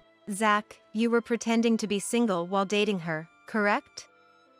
Right, he had hidden his marital status to have an affair with the woman. If she finds out that she's been deceived by a married man, what do you think will happen? What will her parents do when they learn their daughter was tricked by a married man? It would be better to tell them, right? With my threatening words, now clearly realizing the identity of the woman he had been deceiving, Zach started to panic. No! I didn't know either. I was deceived too. Our parents, domineering just a moment ago, were now completely confused by this unforeseen revelation. Then, Rosie began to speak in front of the flustered. You didn't just deceive your mistress, did you? With her words, tension returned to the room. Then, she repeated what she had told me during her visit. You are infertile, aren't you? At that moment, Zach's face showed an "oh no" expression. Our parents looked at him in shock. They had blamed Rosie for not being able to have a baby, but the cause was actually Zach himself. Did you know, Rosie? That was all he could manage to say. The stunned parents were visibly shaken by the harsh impact. As they struggled to find their next words, Rosie delivered the final blow. I found it accidentally while cleaning the room. Rosie had stumbled upon his infertility diagnosis, hidden in his desk drawer. He couldn't admit that to his doting parents, so he kept that fact a secret and blamed infertility on Rosie. Believing his words, our parents had blamed Rosie. His protective comments about Rosie when I announced my pregnancy were probably due to his guilt over the issue. Being blamed for not being able to have a baby, I suffered every day. And the talk turned to taking Olivia's child. I was just so sad. Rosie declared that with a calm and unchanged expression. In contrast, my parents had just learned the shocking truth and were in a panic. To think Zach will never have a baby, that's just... My mother was despairing at the reality of not being able to hold his child. But in the next moment, she turned her hysterical hatred towards him. You knew it was your fault, yet you pushed all the blame onto your wife. Did you cheat with other women just because you knew you were infertile? How could my son be so low? Oh dear, why did this happen? She vented her frustration at him. Hearing it, he finally spoke and started his pitiful explanation. I was shocked to find out I was infertile. I felt guilty for not giving you two a grandchild. When I found out Olivia was pregnant with a boy, it just seemed convenient. It was a story that made me feel utterly contemptuous. Shaking off my anger, I delivered the final blow to the three. Your selfish actions hurt Rosie and me. Besides, you have an affair with such a dangerous person. Zach, Mom, and Dad, you all better brace yourselves for what's coming. You guys have hurt so many people, now you'll get what you deserve. Hearing my words, they started apologizing to us, their earlier bravado gone. Where did the momentum go when you asked me to give up my son? I looked at the three of them with disdain, like looking at trash. Beside me, Rosie said nothing and just stared ahead. Her silence spoke volumes about the depth of her sorrow. Zach and my parents were in for tough times ahead. The father of Zach's mistress learned about the affair, and the three of them were summoned and had to apologize repeatedly. Although they managed to break off the affair, Zach was forced to pay a hefty compensation because he had deceived the woman. The amount was staggering, and they learned the hard way the dangers of entanglement with such people. Because of that, my family home soon fell into disarray. My father was forced to resign as company president due to the public scandal. My mother became isolated, seen with disdain by the neighbors, and withdrew into herself. The relationship between my parents became hostile, constantly arguing over Zach. Zach was forced to leave his job after the scandal leaked to his company. As if to add insult to injury, his divorce with Rosie was finalized. Losing his job and having to pay compensation to Rosie, Zach was trapped in a life of relentless work. Around the time Rosie successfully left the family home, I gave birth to a healthy baby boy. Both the baby and I were in good health, and I savored the joy of welcoming a new life. The happy days for our family of three began. Then, Walt and I decided to cut all ties with my family. I had been torn about severing ties with such parents and brother, but that incident made me realize it was best for my son. Even without them, I have an irreplaceable family now. I've decided to cherish only my precious family from now on. Are you sure it's okay to accept this? I asked the woman in front of me. She responded and nodded, with a charming smile, seemingly filled with happiness. That made sense. She had submitted a birth certificate. Although probably she had gone through a tough childbirth, this young woman seemed to savor the joy of a new family and resolve of motherhood in her heart. I accepted the birth certificate because I am a civil servant for working here. I carefully checked the document if there are any errors. I paid special attention to the father's section, but she didn't change her expression and waited patiently for my process. Occasionally, she talked to the man standing next to her about a gift. The man who was talked by the woman didn't even nod properly. Or perhaps he couldn't. He was pale, trembling, and avoiding my gaze as if trying to escape. I thought to myself, that makes sense too. Because this pathetic, trembling man is my husband. I am Sarah, a housewife who has been working in the health bureau for 10 years. I didn't have children, but I had a modest wedding with David, who works in a trading company, and thought we would continue to live peacefully, quietly together. That's what I believed. I started to sense something odd about my husband David after he passed his promotion exam. His success would lead to a significant career leap at a young age, so David had been studied hard at home, and I supported him tirelessly while working. My efforts paid off, and I was truly happy when the results came. He was seen as a promising person among his peers. He started going to high-end clubs almost every week. It was for introducing clients, as told by his boss. As David, it must have been the most attention-grabbing period of his life. Maybe he misunderstood something. When he returned from those glamorous and flashy places, the meals I cooked seemed too simple and poor to him, and he gradually started to look down on me. Cheap chicken again? My salary gonna be increased, so we could afford a bit more luxury. At first, he would say like that, but gradually his words became harsher and turned into criticism directed at me. Switch to better meat. The meat was good on the celebration day, wasn't it? But I'm scared of buying expensive meat on regular days if I would be a mess it up. Haha. Your cooking wasn't bad. It kind of feels like you're indirectly saying I don't earn enough, which I don't like. Of course, I never had such intentions. I was living a normal life and thinking that we needed to tighten our budget, especially when the salary increased. One day, David finally said, "I can't even tell to the people what I'm eating like this." And he stopped eating my cooking. When he got promoted, he used to say, "It's thanks to you, Sarah. I'm lucky to have such a wonderful wife." But now he had changed so much. "Sarah, aren't you motivated for doing household chores?" "Huh? What do you mean? I'm doing everything normally." "You haven't watered the plants outside. Weeds are growing, too. And I told you to wash the car, right? When are you planning to do it? You keep saying you're busy, but is your job at the health bureau demanding really? I always tried not to let dirty dishes or laundry pile up, but I just didn't have the time for the balcony plants. I couldn't get to weeding on weekdays, and washing the car took even more time. Plus, only David used the car, so it seemed unfair to leave it to me." David's one-sided and condescending remarks increased day by day. He forcefully linked the household chores to my job and even started to mock the fact that I worked at the health bureau. I remembered the days I desperately took the civil service exam and managed to suppress my frustration somehow. "If you're busy, I'll eat out for a while. You don't have to do the household chores. Next week is our wedding anniversary. Do you remember the restaurant you used to book every year?" I had marked it clearly on the calendar. This restaurant was popular, slightly expensive, reservation only, which we had been going to since before our marriage. The old David would have booked it 6 months in advance. Had that changed too? When I timidly asked, David suddenly brightened up.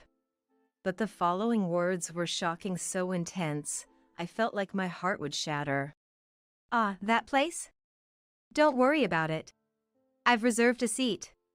But on that day, I just can't adjust my schedule with a client. And they told me to set up a meeting, so I thought it was a good place to introduce them. Introduce? What do you mean? I mean, I'm using the reservation for a business dinner. You get it, right? There's no point in forcibly celebrating on that day. It's my reservation, so it should be fine. David said it so casually. I was shocked but felt like I couldn't show my tears, so I just held them back.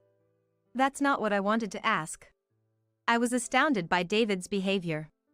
I didn't know how to put my feelings into words and faltered. He looked at me with annoyance. If you focused on the housework instead of your job at the health bureau, I'd be more motivated to come home and work hard. But if you can't even manage that, what's the point of working?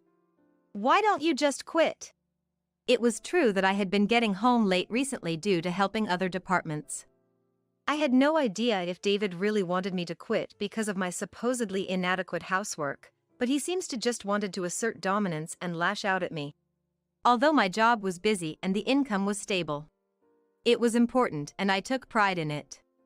Despite David's harsh words, I had no intention of quitting. A few weeks later, I was working as usual. The health bureau's reception gets very crowded during campaigns and events. Although it wasn't my department, I helped out by speaking to visitors and conveying their concerns to the staff. Just then, a couple approached me, and the woman handed over a document cheerfully. Hello, we've come to submit a birth notification for our child. It wasn't my department, so I couldn't accept it. I was about to tell the woman I'd check with the staff, then I saw the man next to her. And I was so shocked that I nearly lost my breath. It was David, my supposed husband. Our eyes met, and he looked just as surprised and then awkward. Could you check if there's anything wrong with this form? The woman, unaware of the situation, was holding out the form and waiting for me. David's name was written in the father's section of the birth notification. Congratulations. I'll have a check with our staff, please wait a moment. I guided them calmly. I went back to check the counter and checked with the staff, but they were all busy. Additionally, they were so occupied. And asked me to check if the necessary fields were correctly filled, even though they couldn't process it. My mind was in turmoil. Should I have confronted David then and there? Did she know I was his wife when she approached me? I was just helping out with guidance today. It must have been a mere coincidence that I encountered them. Thank you for waiting. I'll check for any errors now. Yes, please. I returned to them, maintaining my composure and acting as just a staff member. I guided them to a seat to review their submission. I suddenly realized that the child's birth date was our wedding anniversary, and a pang of pain shot through my heart. I pressed my nails against my wrist under the counter to suppress my voice. The woman's name seemed Emma. She's 24, over 10 years younger than David.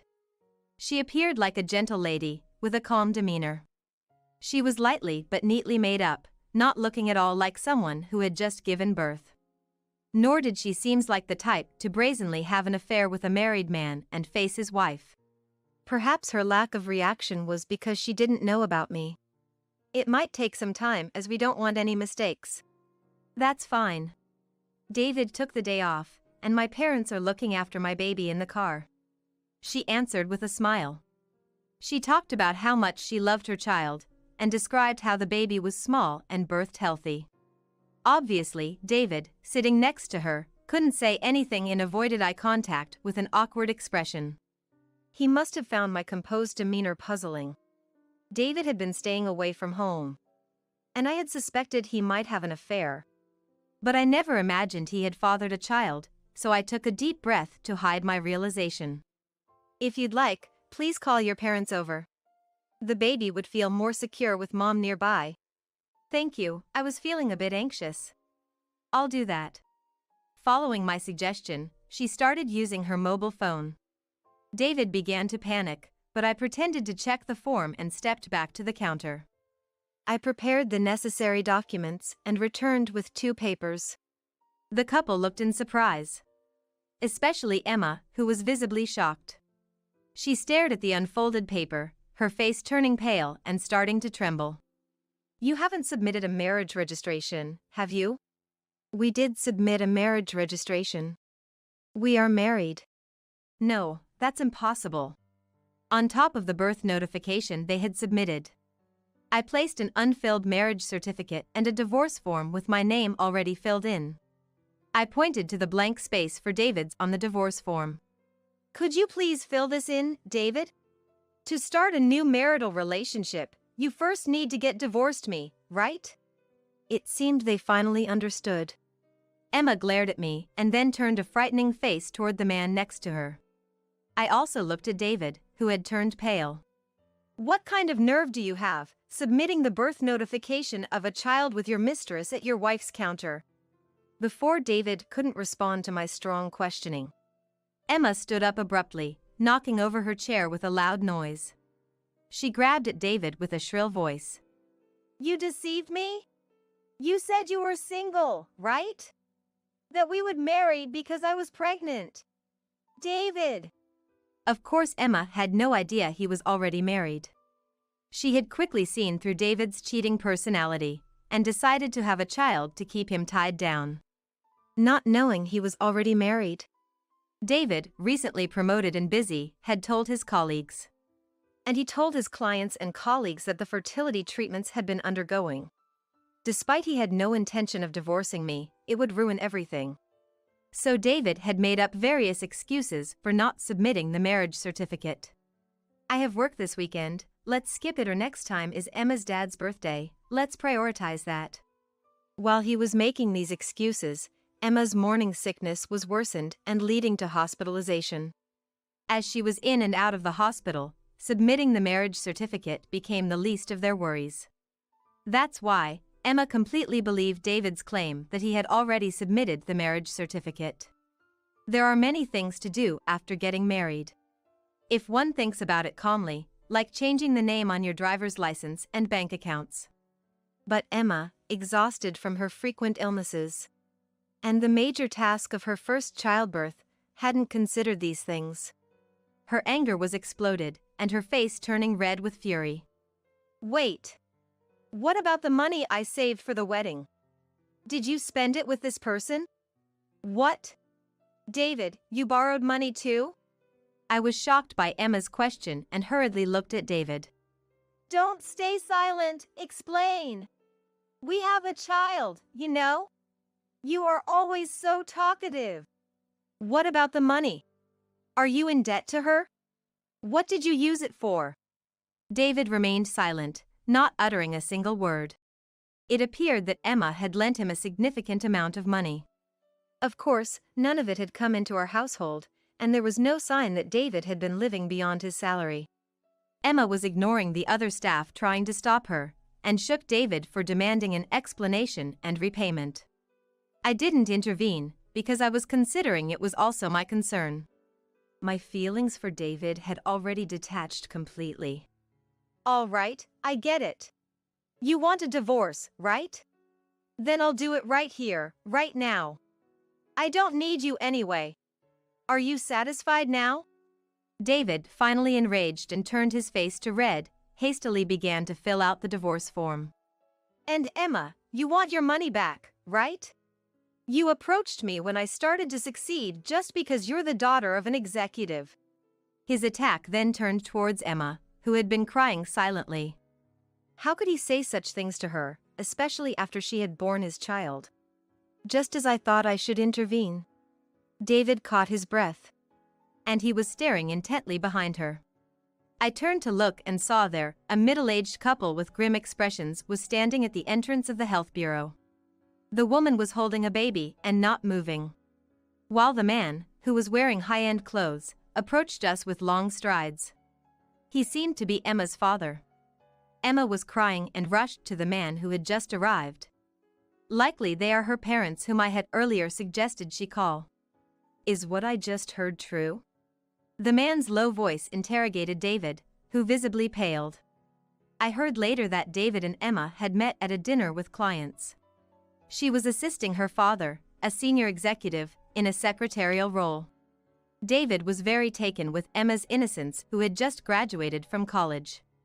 You seduced my daughter in a business associate and fathered a child, while being married to another woman? Is that true?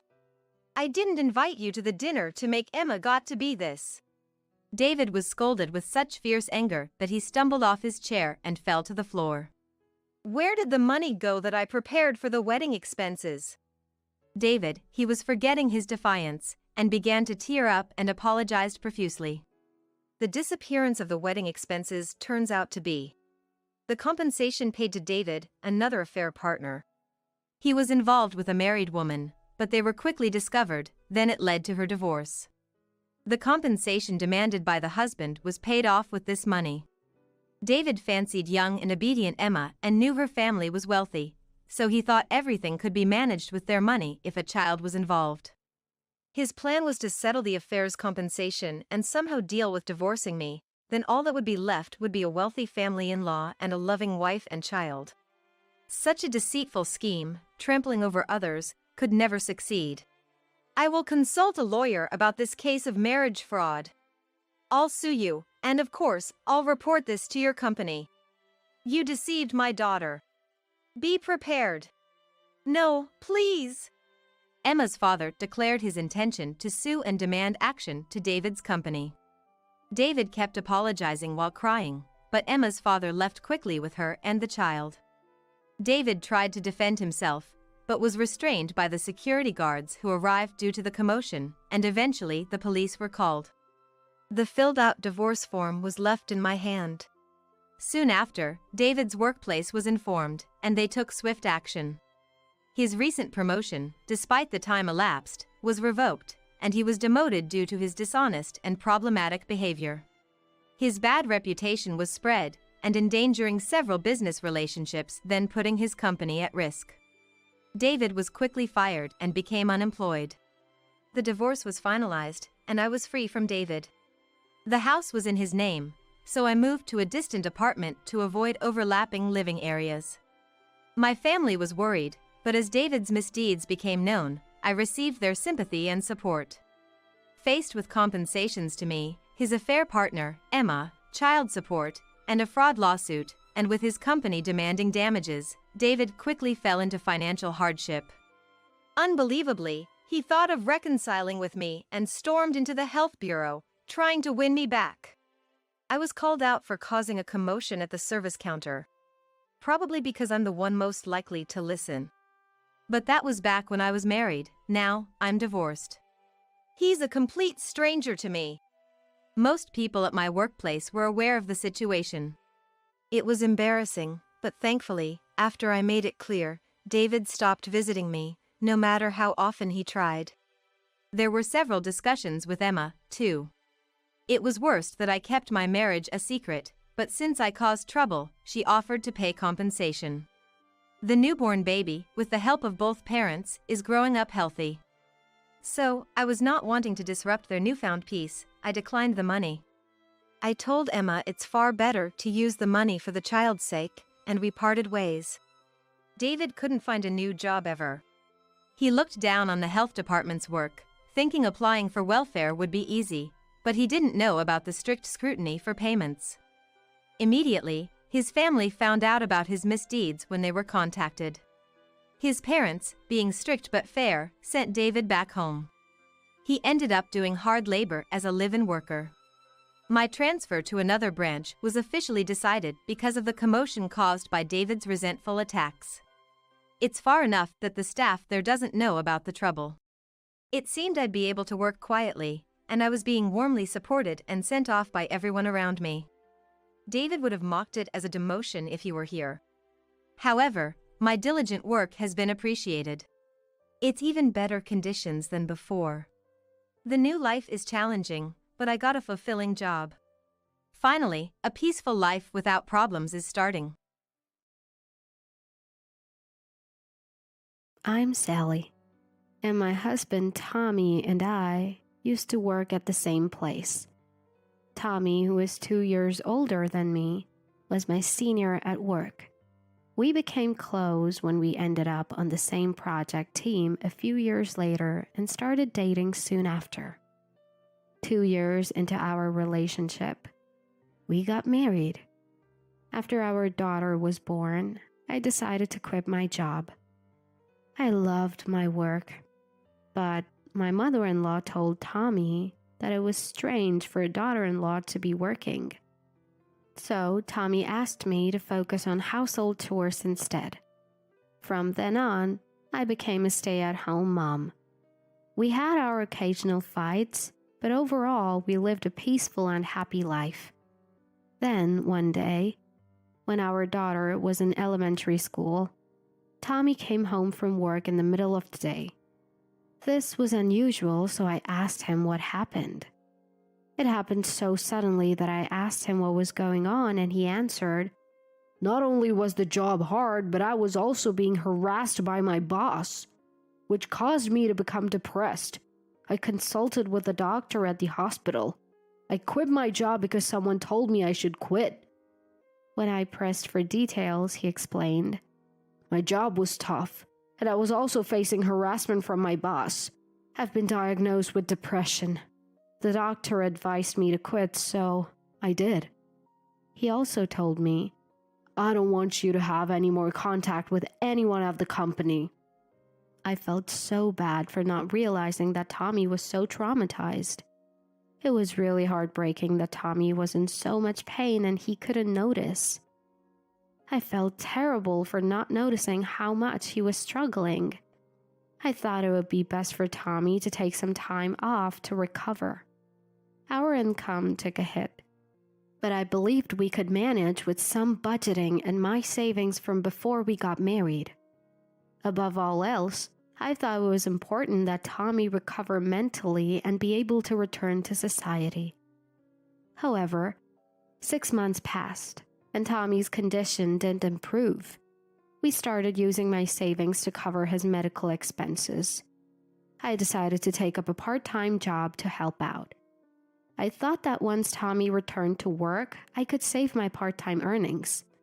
Our daughter was now old enough to help with chores, which was a big relief. I did my best to take care of housework and work to the best of my ability so as to not burden Tommy. But Tommy's depression didn't get better. Of course, I knew it wouldn't heal that quickly. He would go to the clinic during the day and come back in the evening, only to laze around in the house. He seemed fine when talking and eating, so it was hard to tell if he was improving. I suggested trying a different clinic, but he said he was fine with the current one. "Just stay as you are," was all he said.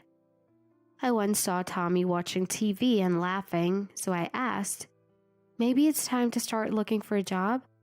His face turned stern. "Just thinking about it makes me feel sick and nauseous," he replied. I didn't want to force him into work, especially since he's sick. But the financial strain was getting to me, and I started getting annoyed at Tommy's little comments. Even when I rushed home from my part-time job to make dinner, Tommy would sprawl on the sofa and say, "Is dinner ready yet? I'm starving." I couldn't help but wonder why I had to rush home from work to cook for Tommy, who had been home all day. After meals, Tommy wouldn't even take his dishes to the sink. Clothes were strewn around the living room, and the dishes from the lunch I prepared were still on the table. I was torn between being understanding because Tommy was sick and wanting him to at least do these small things. Then, another problem arose. I came home from work to find my mother-in-law in the house.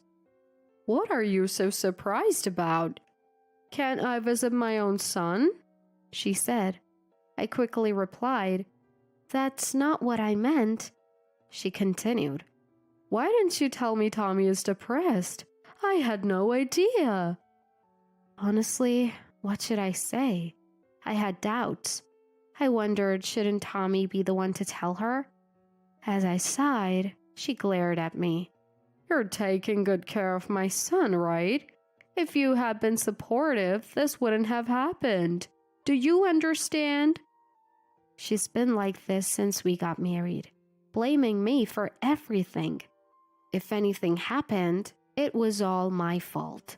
I was subjected to old-fashioned harassment many times. I used to visit the in-laws often, but her constant harassment made me distance myself. Tommy didn't care and let her harass me, but he also didn't mind when I wanted to distance myself from her. Her attitude of indifference worked to my advantage, and even when I told her that I wanted to leave my mother-in-law, she didn't seem to care, saying, "Well, it's fine." I was able to open it. For a while, life was peaceful. But now that Tommy is home during weekdays, mother-in-law has been coming over daily. Even though my mother-in-law comes over, she doesn't lift a finger to help. She and Tommy eat the lunch I've prepared, leave their dishes, and just lounge around, making the house even messier. Cleaning has become a real chore. Since my father-in-law passed away, it's just mother-in-law in the in-laws' house. At first I thought she might be lonely, so I put up with it. But she eats dinner at our place almost every day, criticizes my cooking, and even blames me for Tommy's depression before leaving. She never contributes to groceries or brings any food. Our income is already tight, and now we have to cover her meals too. It's a tough situation. Stressed out, I decided to talk to my sister-in-law, Lucy, who lives near the in-laws' house. Lucy is the only reasonable one among them and has always stood up for me when mother-in-law was giving me a hard time. She's smart and articulate, so she can easily counter any of mother-in-law's excuses. Mother-in-law doesn't seem to like Lucy much. I told Lucy about the daily visits from mother-in-law, and the next day, she came over after work and scolded mother-in-law for lazing around. Mother-in-law was shocked by Lucy's unexpected arrival and was at a loss for words.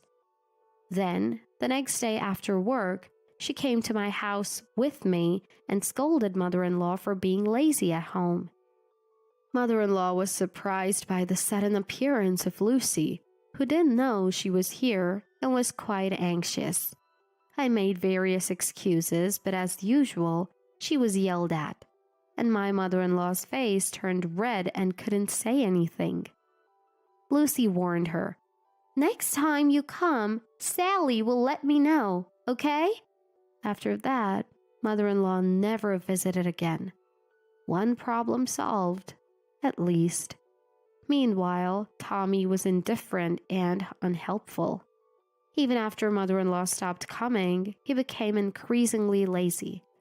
With my dwindling savings and income, it was hard to cover living expenses and rent for 3 people. I was really struggling.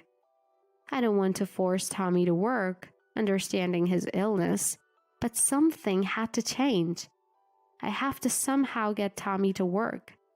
I suggested changing his psychiatrist, but he wasn't interested. "Anywhere I'll go, it'll be the same," he said. I prepared some candidate hospitals and gave them a pamphlet, but they said, "You can stay with your current hospital." I offered to go with him, but he still wasn't interested. I started to doubt if Tommy really wanted to get better. My doubts turned into mistrust. First, I called a mental health clinic where Tommy said he was getting treatment. I wanted to know about Tommy's current situation. I found out he had only visited once a year ago and never returned. The next day, I followed him and discovered he was buying lottery tickets instead of going to the clinic. I checked his wallet that night and found a bank statement showing transfers from mother-in-law. It turns out that Tommy's lottery ticket money is given to him by mother-in-law. My mistrust in Tommy grew. I contacted a former colleague to find out why Tommy had quit his job. I had to do it secretly because Tommy had told me not to contact them. What the colleague told me was completely different from Tommy's story. It all started with a big mistake Tommy made at work, which he tried to cover up. However, when Tommy's boss found out, Tommy got scolded and lost his temper. He ended up arguing with his boss and stormed out, resignation letter in hand. Days later, Tommy kept calling the company claiming, "This is workplace harassment. You've damaged my mental health. Pay me compensation." The company was quite bothered by this. Of course, the company rejected all of Tommy's demands. Even then, Tommy persisted. When the company's legal advisor reached out to him, Tommy said, "The company made me sick. I'll get a medical certificate," and hung up. After that, he suddenly stopped contacting them. I had a hunch about what happened. Most likely, Tommy went to a psychiatrist after saying he'd get a medical certificate, but couldn't get diagnosed with depression, so he couldn't get the certificate. That's probably why he stopped contacting the company. Eventually, he got tired of working. He took advantage of my kindness, lied about going to the hospital, and lived a lazy life. I was beyond angry. I was disgusted. I didn't want to be with Tommy anymore. I planned to get divorce papers the next day after work. But then, I got a call from Lucy.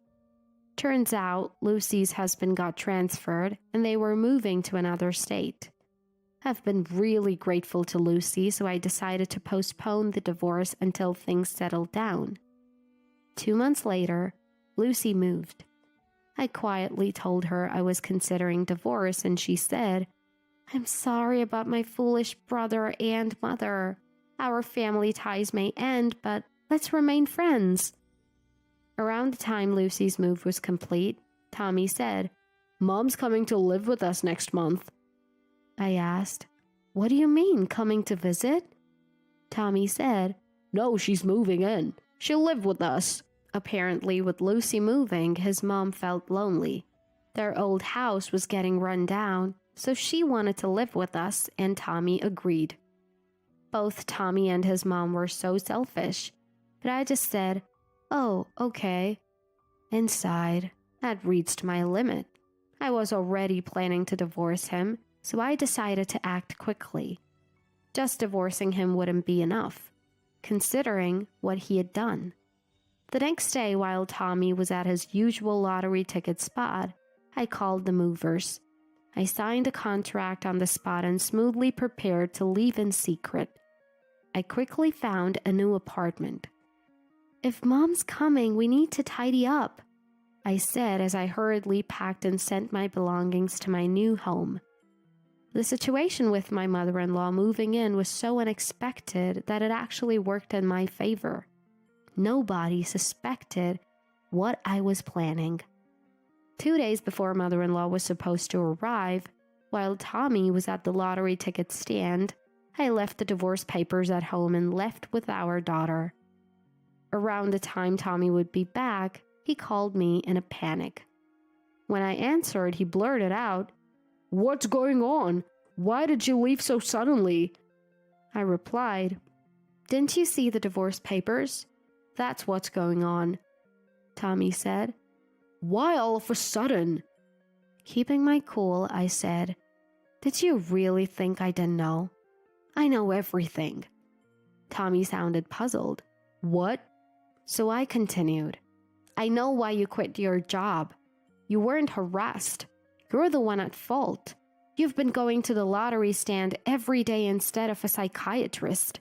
You didn't get diagnosed with depression, did you? I also know mother-in-law has been sending you money for lottery tickets."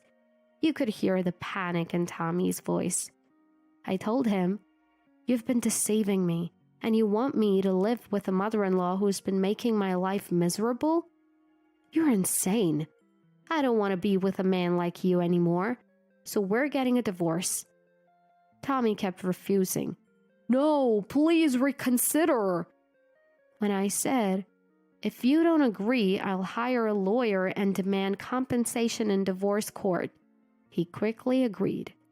Tommy had no job and no income. He probably realized he'd be in a tight spot if I demanded compensation. Later, I went back to get the divorce papers and submitted them before Tommy could change his mind. Mother-in-law hadn't moved in yet, so I was able to divorce without seeing her. After that, I got a lot of calls from mother-in-law, but when I texted Tommy, "I'll consult a lawyer," the call stopped. As for Tommy, he and mother-in-law ended up living in an apartment together. They couldn't pay the rent and had to sell the house. Mother-in-law had sold her own house, so they had nowhere to go. They ended up in a cramped old apartment. Tommy, who hadn't worked for over a year and spent all his time on lottery tickets, had no income. Mother-in-law had squandered most of her late husband's inheritance on Tommy's lottery habit, so they were forced to live on her meager pension. As for me, I started a new life with my daughter in a rented apartment. I considered moving back to my parents' house, but that would mean my daughter would have to change schools, so we moved within the same school district. At first, I was uneasy about running into Tommy or mother-in-law, but they moved away quickly, so life became worry-free. Our living expenses dropped, and I was earning more at my part-time job. I could even buy things my daughter wanted. Even at my part-time job, my hard work was appreciated, and my salary was better. So I can buy things that my daughter wants. Money isn't everything, but I feel more relaxed now. My daughter and I are living a very happy life. We've been invited to visit Lucy and her husband at their new location, so we're planning a trip. Layla will be raised by your sister and me. You need to leave, my husband said coldly. I was shocked and speechless at his sudden declaration of divorce. It was too much that he suddenly invited sister-in-law Stella into our home and now wants to drive me out. His merciless declaration plunged me into despair. I'm Grace, 33 years old. I live with my husband and our daughter. Our daughter, Layla, is in the 2nd grade, a thoughtful and sweet 8-year-old who's mature for her age and very family-oriented.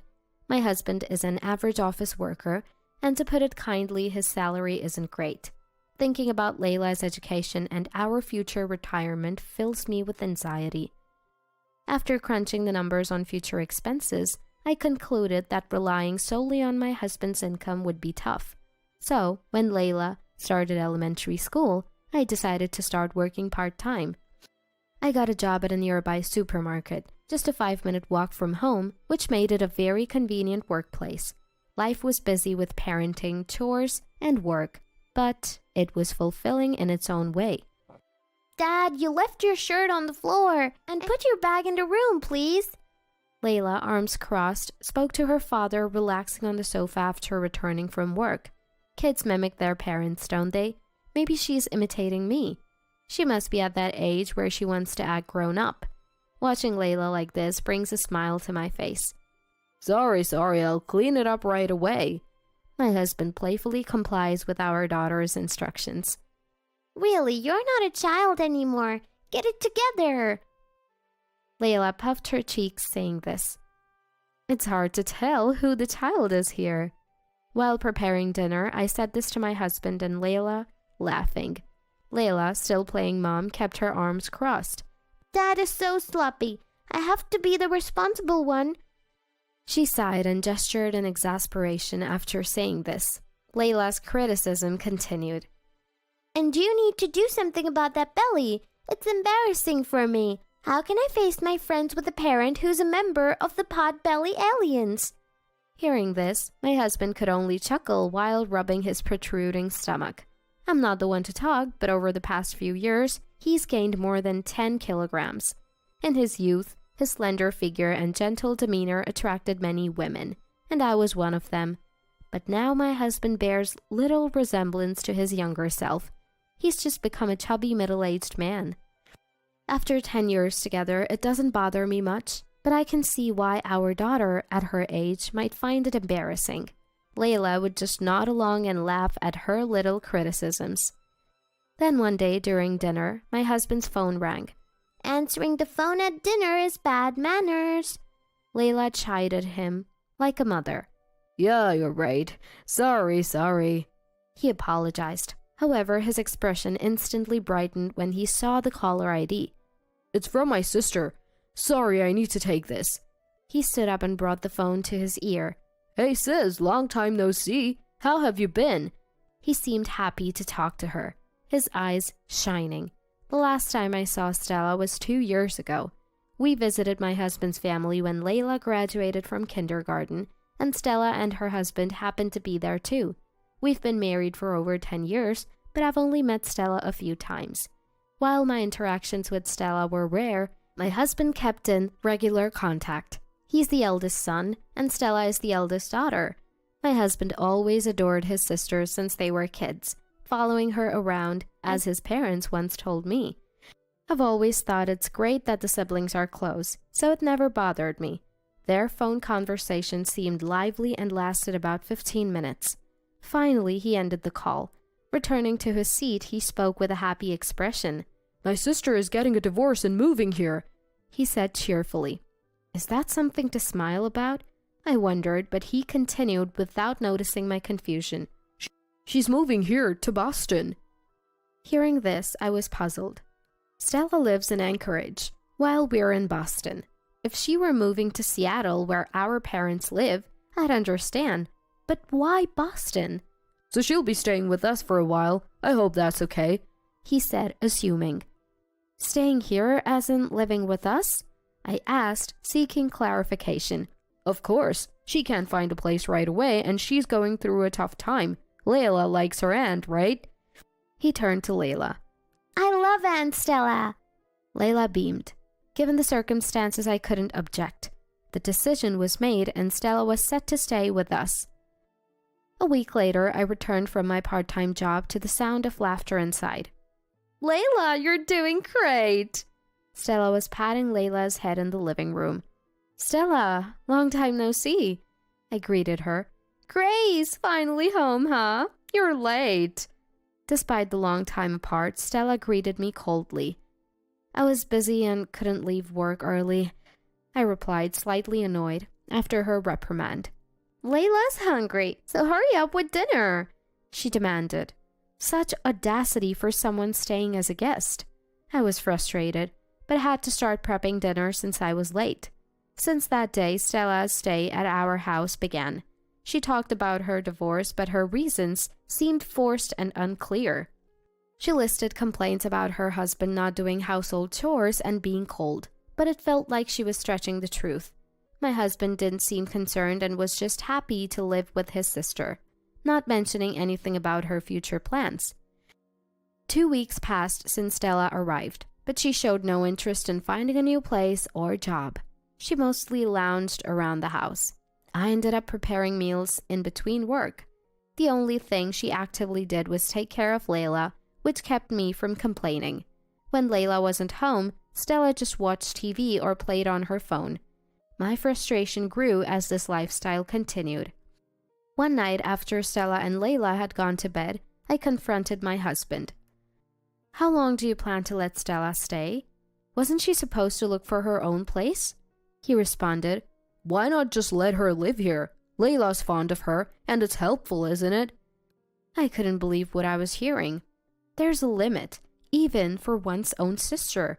I couldn't fathom letting Stella, who neither worked nor did housework, stay indefinitely. It's not helpful at all. It's just stressful. Talk to Stella about moving out, please. I insisted firmly. But my husband looked angry. How can you say something so awful? She's just gone through a divorce and is hurt. I never thought you'd be that kind of person. And retorted. I felt desperate seeing my husband defend Stella, ignoring my struggles. I felt anger and sadness.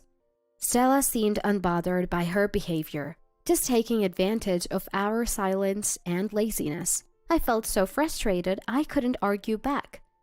Anyway, Stella will stay here for a while, he declared and went to the bedroom. I realized then how attached my husband was to his sister. Could I change the situation? If this continued, the stress might overwhelm me. I get scared thinking about this, but I can't think of solution. I lay in bed, frightened by these thoughts, unable to sleep. A few days later, when I returned from work, my husband and Stella were sitting, laughing. Without much thought, I began preparing dinner.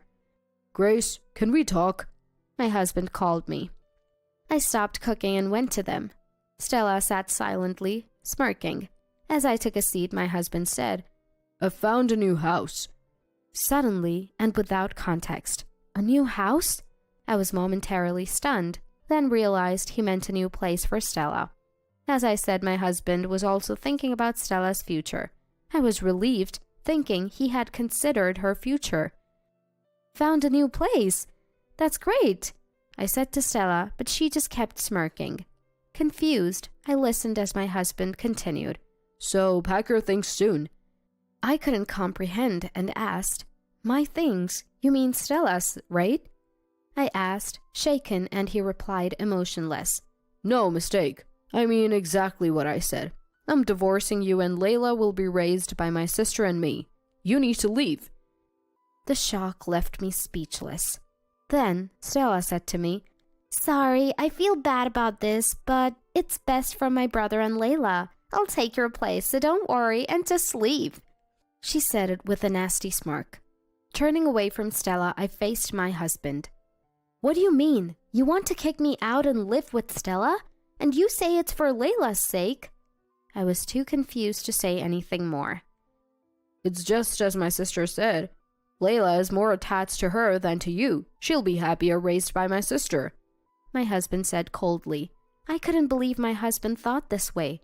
We had spent over a decade together as a family, raising our child. I had worked hard for my husband and daughter without complaining about his meager salary.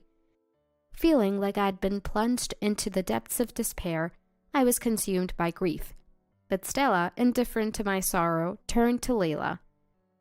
Layla, you want to live with me, right? Layla, who had been watching TV and not joining our conversation, looked up. Why? She asked, genuinely puzzled. You like me, don't you? Stella seemed rattled by Layla's unexpected response. Well, I like you, but living together all the time, I don't think I can. Layla said casually, catching Stella off guard. What? Stella sounded surprised and confused. Because, right? You just laze around the house all day, make a mess with snacks on the sofa and never clean. It's Mom who cleans every day. Mom cooks for us and you never say thank you. Stella was speechless at Layla's innocent yet truthful words. Consistency is important in everything we do. If we're lazy now, we won't be able to do things in the future, my teacher says. Without Mom, we won't have delicious meals and the house will get dirty, right? I don't want to live with a lazy person. Layla continued, unabashed. A lazy person? Stella, taken aback by such frank criticism, sounded foolish. My husband, seeing Stella's confusion, tried to intervene. Layla, you love Dad, right? You want to live with me? He asked, clearly unsettled. I guess I don't like living with a chubby alien and a lazy alien, she said with an innocent expression. Besides, I love Mom the most, so I want to live with her. Hearing Layla's words, I felt a warmth in my heart. Layla, known for her intelligence and kindness at school and among parents, saw right through Stella's indulgence and my husband's irrationality. She cleverly cornered Stella and my husband. I was both moved and exhilarated. They looked at each other, panicking. Layla's strategy wasn't over yet. Grandpa agrees with me, right? Suddenly, Layla said this while looking at the computer. What? My husband exclaimed in surprise. Stella and I were equally stunned by this unexpected turn. Yes, I think that's best for Layla. A voice came from the computer. I noticed that Layla had been fiddling with the computer earlier. Layla had been connected to father-in-law Noah via video call. The whole conversation was heard by Noah. Realizing this, my husband and Stella started panicking more. Dad! My husband stood up. What are you two thinking? Noah's voice, filled with evident anger, was like bubbling magma. Stella and my husband seemed to feel the heat of his fury. "Dad, it's not like that. I mean," Stella stammered, unable to continue. Noah spoke again. "So you ran away after dumping your debts on someone else?"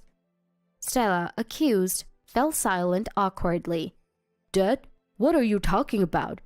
The word debt surprised my husband as well.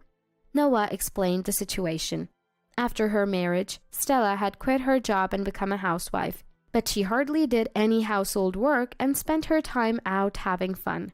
She started splurging on luxury brands and soon ran out of her allowance. Desperate for money to fund her lifestyle, she resorted to borrowing. Stella's husband was too busy with work to notice her misdemeanors. When the debts made life difficult, Stella fabricated reasons for a divorce, dumped the debts on her husband, and came to our house. She had fled, playing the victim. She even intended to have the divorce court fees paid for her. Stella's husband contacted Noah, revealing everything. My husband was unaware of these facts. My sister, what's this about a debt? That's nothing like what you told me. I helped you thinking you were pitiable and needed money for the divorce court. What are we going to do now? My husband turned on Stella despite his prior help. I was astounded by their irresponsibility. Enough of this. Noah's anger erupted at their selfishness. I'm coming there. Be ready, he declared, and the call ended. My husband and Stella looked pale with fear. What do we do now? Dad's coming and probably my husband too. Stella sought help from my husband. There's nothing I can do. Dad's going to kill me. They were tearful and panicked at Noah's announcement. Hey, Grace, help us. To my surprise, my husband asked for my help. I had no love left for him. How pathetic to seek help from someone you try to discard. Enjoy living with your beloved sister, the lazy person and the pot-bellied man. I looked down on them triumphant. Suddenly, when I looked at Layla, I saw that she was smiling innocently even in the middle of a terrible scene. Layla, my little hero who had defeated the monsters tormenting me, smiled innocently amidst the chaos. Fearing Noah's arrival, my husband and Stella soon fled, but they were caught by Noah and Stella's husband a few days later and severely reprimanded. As my husband initially wished, we divorced. He continually apologized and begged to cancel the divorce, but I firmly refused. My ex-husband, now living a lonely life. Stella, also divorced, didn't receive the divorce court fees and had to return home, working tirelessly to repay her debts. After the divorce, I started working full-time at a design company run by an acquaintance. I had worked at a design company before marriage, and my former boss, now independent, hired me. Returning to office work was enjoyable, and with friendly colleagues, I was making the most of each day. As a single mother, I didn't struggle financially, thanks to the child support from my ex-husband. Layla, already mature, now helped me more with the chores like cooking and laundry as she entered higher grades in elementary school. Intelligent and kind, she's become a leader in her class and is straightforward, which seems to intimidate some boys. Hearing this, I smiled wryly, feeling motivated to be more like her. I have to stay strong for Layla, but perhaps she's the one protecting me. Determined not to be called a hopeless person by Layla, I looked up at the blue sky, ready for another day at work. With my beloved husband, we welcomed our adorable child into the world, but my mother-in-law, as I will refer to her, had the nerve to say our child was not cute. Can you imagine saying such a thing about your own grandchild? To make matters worse, she treated me like an unwanted intruder. Well, two can play at that game. This is a tale about a self-centered, horrendous mother-in-law and a daughter-in-law who fights back. My name is Viola. I married my husband Elwood when I was 28. We were blessed with our long-awaited son, Ricky, just a year ago. I went back to work when Ricky was half a year old, placing him in a daycare center while I focused on my job. Some might frown upon that, leaving a baby that young in daycare, but there was a reason behind it. My husband's company wasn't doing so well, and his salary had gradually decreased since we got married. In fact, I'm now earning twice as much as he is. With a newborn child, expenses were only going to increase. With that in mind, I decided to return to work sooner rather than later. I've never disliked my job, so returning wasn't a problem for me. However, there was one person who wasn't pleased with my decision. That person was my husband's mother, my mother-in-law. She had moved in with us 3 months prior. She didn't seem to like me much, not only criticizing my parenting, but also complaining about my day-to-day activities. How could you leave such a small child in a daycare center? You're unfit to be a mother. It's always been the norm for a woman to stay home and protect the household, hasn't it? Good grief, what century are we in? She kept insisting on this outdated notion. The moment I came home from work with our son Ricky, she'd start, "You're working late again? Don't you feel sorry for Ricky?" I do spend all day with Ricky on my days off.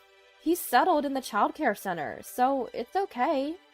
But when I tried to argue, she'd furrow her brows angrily. "Well, you're just taking the word of the childcare workers. If you keep this up, the kid won't grow up right."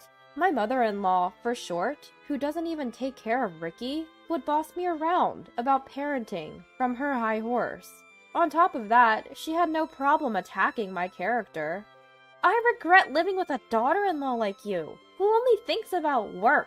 I wonder why my son Elwood married such a woman. I'm going crazy from stress every day." This time, even I had had enough.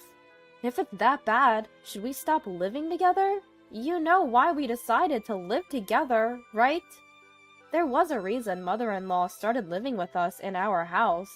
Originally, she lived in her husband's home. But one day, her husband had a traffic accident and became paralyzed from the waist down.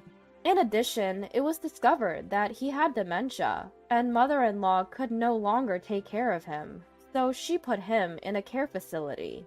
She then insisted that we move in with her, but both my husband and I had work. Considering our commute, it was impossible for us to move from our current house. Then, one day, mother-in-law moved her stuff to our house without warning and just settled in. In the end, this living arrangement wasn't agreed upon. Mother-in-law just moved in on her own. It's what you might call an unwelcome cohabitation. Look, I understand that things are tough for you because of my father-in-law. That's why I agreed to this living arrangement. But remember, we promised not to interfere with each other, right? Huh? Did we? I can't remember something from so long ago. Even when I reminded her of our promise, mother-in-law was riding high, perhaps confident that she wouldn't be kicked out. Her attitude was really getting on my nerves. Enough is enough. I agreed to live with you because we promised not to interfere. This is not what we agreed on. Oh, you're so noisy. Why can't you be cuter? Like Cecil. She's such a good, obedient girl. Cecil is my brother-in-law's wife. From my perspective, she's my sister-in-law, and she also has a bad personality. It's better to say that she's cunning rather than having a bad personality. As soon as she married my brother-in-law, she became a housewife and was very liked by my mother-in-law. Mother-in-law would invite her to our house without our permission, and they'd talk behind my back. Listen to this, Cecil. Viola is still working, you know. Oh my, really? Ricky is still so small. Can't believe she can do that. Right? Unlike you, who is smart enough to become a full-time housewife after getting married. I don't have to worry about when you have a child. I respect you, mother-in-law, so I'll do my best. Such petty squabbles would go on and on. To my displeasure, they would intentionally converse in loud voices within my earshot. I despised them from the bottom of my heart. Gradually, to curry favor with my mother-in-law, Cecil began to speak ill of me of her own accord. You know, doesn't my brother-in-law make about the same salary as my husband? Yet you're still working too. Could it be that you're terrible at managing money? Perhaps a few years ago, my husband did earn the same as my brother-in-law, but now his earnings have dipped below that. I hadn't mentioned to them about my husband's company's deteriorating financial situation, partly due to my pride. It's become routine now that whenever Cecil talks trash about me, my mother-in-law joins in, gleefully. Right? It's shocking to think she blames others for her poor financial management and childcare responsibilities. Cecil, you must never become a wife like her, okay? Of course not. I respect you so much, ma'am. Oh, Cecil, you're such a sweetheart. I cringe at their exchange of superficial compliments. I wish they'd take it somewhere else. It's just adding to my stress. I felt the limit of living with my mother-in-law and decided to talk to my husband about it. It's about your mother. She keeps inviting Cecil over every day to belittle me. Mom does? Since I usually come home earlier than him, my husband had no idea about the harassment. Predictably, he looked puzzled. Yes, she does. She promised not to interfere, but she's been complaining about me continuing to work. Cecil joins in, and they go on and on insulting me. I can't take it anymore. My husband thought for a while, and then said something outrageous. Whoa, but Cecil seems to get along well with Mom, right? Maybe you should try to meet Mom halfway too, Viola. What? Were you even listening to me? She's denying my entire being, you know? How am I supposed to get closer to someone like that? As I pressed him, my husband scratched his head in annoyance. Don't get so worked up. Just try to emulate Cecil for now. I'm sure Mom will warm up to you too. What does that even mean? You want me to flatter her like Cecil does? I've had enough. I was a fool to ask for your help. I felt utterly alone. Frustration welled up in me before the anger did. The snide remarks from my mother-in-law and sister-in-law continued as usual the next day. As I began preparing dinner after coming home, I heard this. Are you planning to make another half-hearted dinner today? I'm tired of your lazy cooking.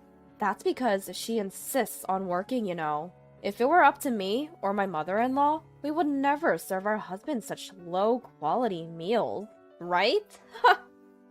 For the record, my mother-in-law's cooking is nothing to brag about. It's overly seasoned and not that delicious. As for my sister-in-law, her homemaking skills are quite evident given that she practically lives at our place. While cursing them inwardly, I silently proceeded with my dinner preparations. When my husband came home, both my mother-in-law and Cecil changed their attitudes drastically and stopped picking on me. Because of this, my husband couldn't trust what I said. Just when things were like this, an incident happened. Out of nowhere, I got a call from the childcare center during my work shift. I hurriedly contacted my husband and rushed home. There, my mother-in-law and my teary-eyed son were waiting. What on earth do you think you're doing, mother-in-law? How could you just take Ricky away from the childcare center without my consent? When I shouted in anger, my mother-in-law sighed as if she was tired of it all. She looked at me with condescending eyes. What's all the fuss? I did it for my grandson. Paying for a childcare center is a waste of money. Raising a child is a mother's job, isn't it? But that's just your opinion, right? We have reasons to send Ricky to the childcare center. It's inexcusable for you to just take him without permission. It's no different from kidnapping. Kidnapping? Are you kidding me? Even though he's my grandson? It doesn't matter that he's your grandson. You disregarded the teacher's warnings and just took him. That's kidnapping.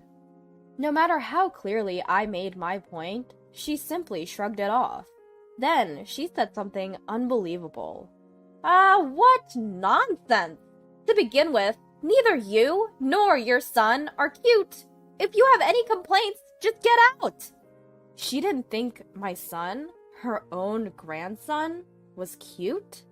At that moment, a huge red flag went up in my mind. To call her own grandson not cute in front of him? We can't live with this woman any longer. I'll never forgive her for insulting my precious son. I swore to myself to protect him, no matter what. At that moment, my husband arrived home. I immediately broke the news to him. Elwood! It was your mother who took Ricky from the childcare center.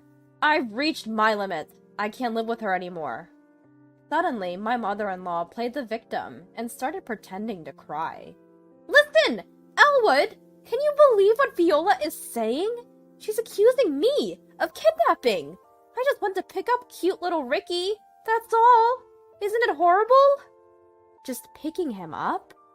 I got heated at her words. Stop joking around. You just said that my son is not cute. You told me to get out.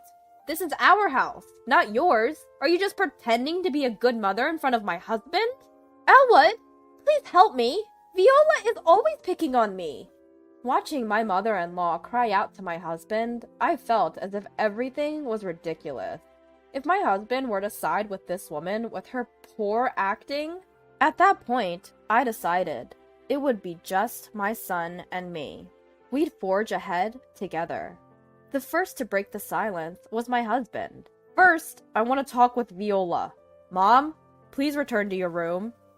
My husband, who always sided with his mother, made her eyes widen in surprise with this statement. What are you saying? There's no need to listen to Viola, right? Can't you see I'm suffering? This involves Ricky too.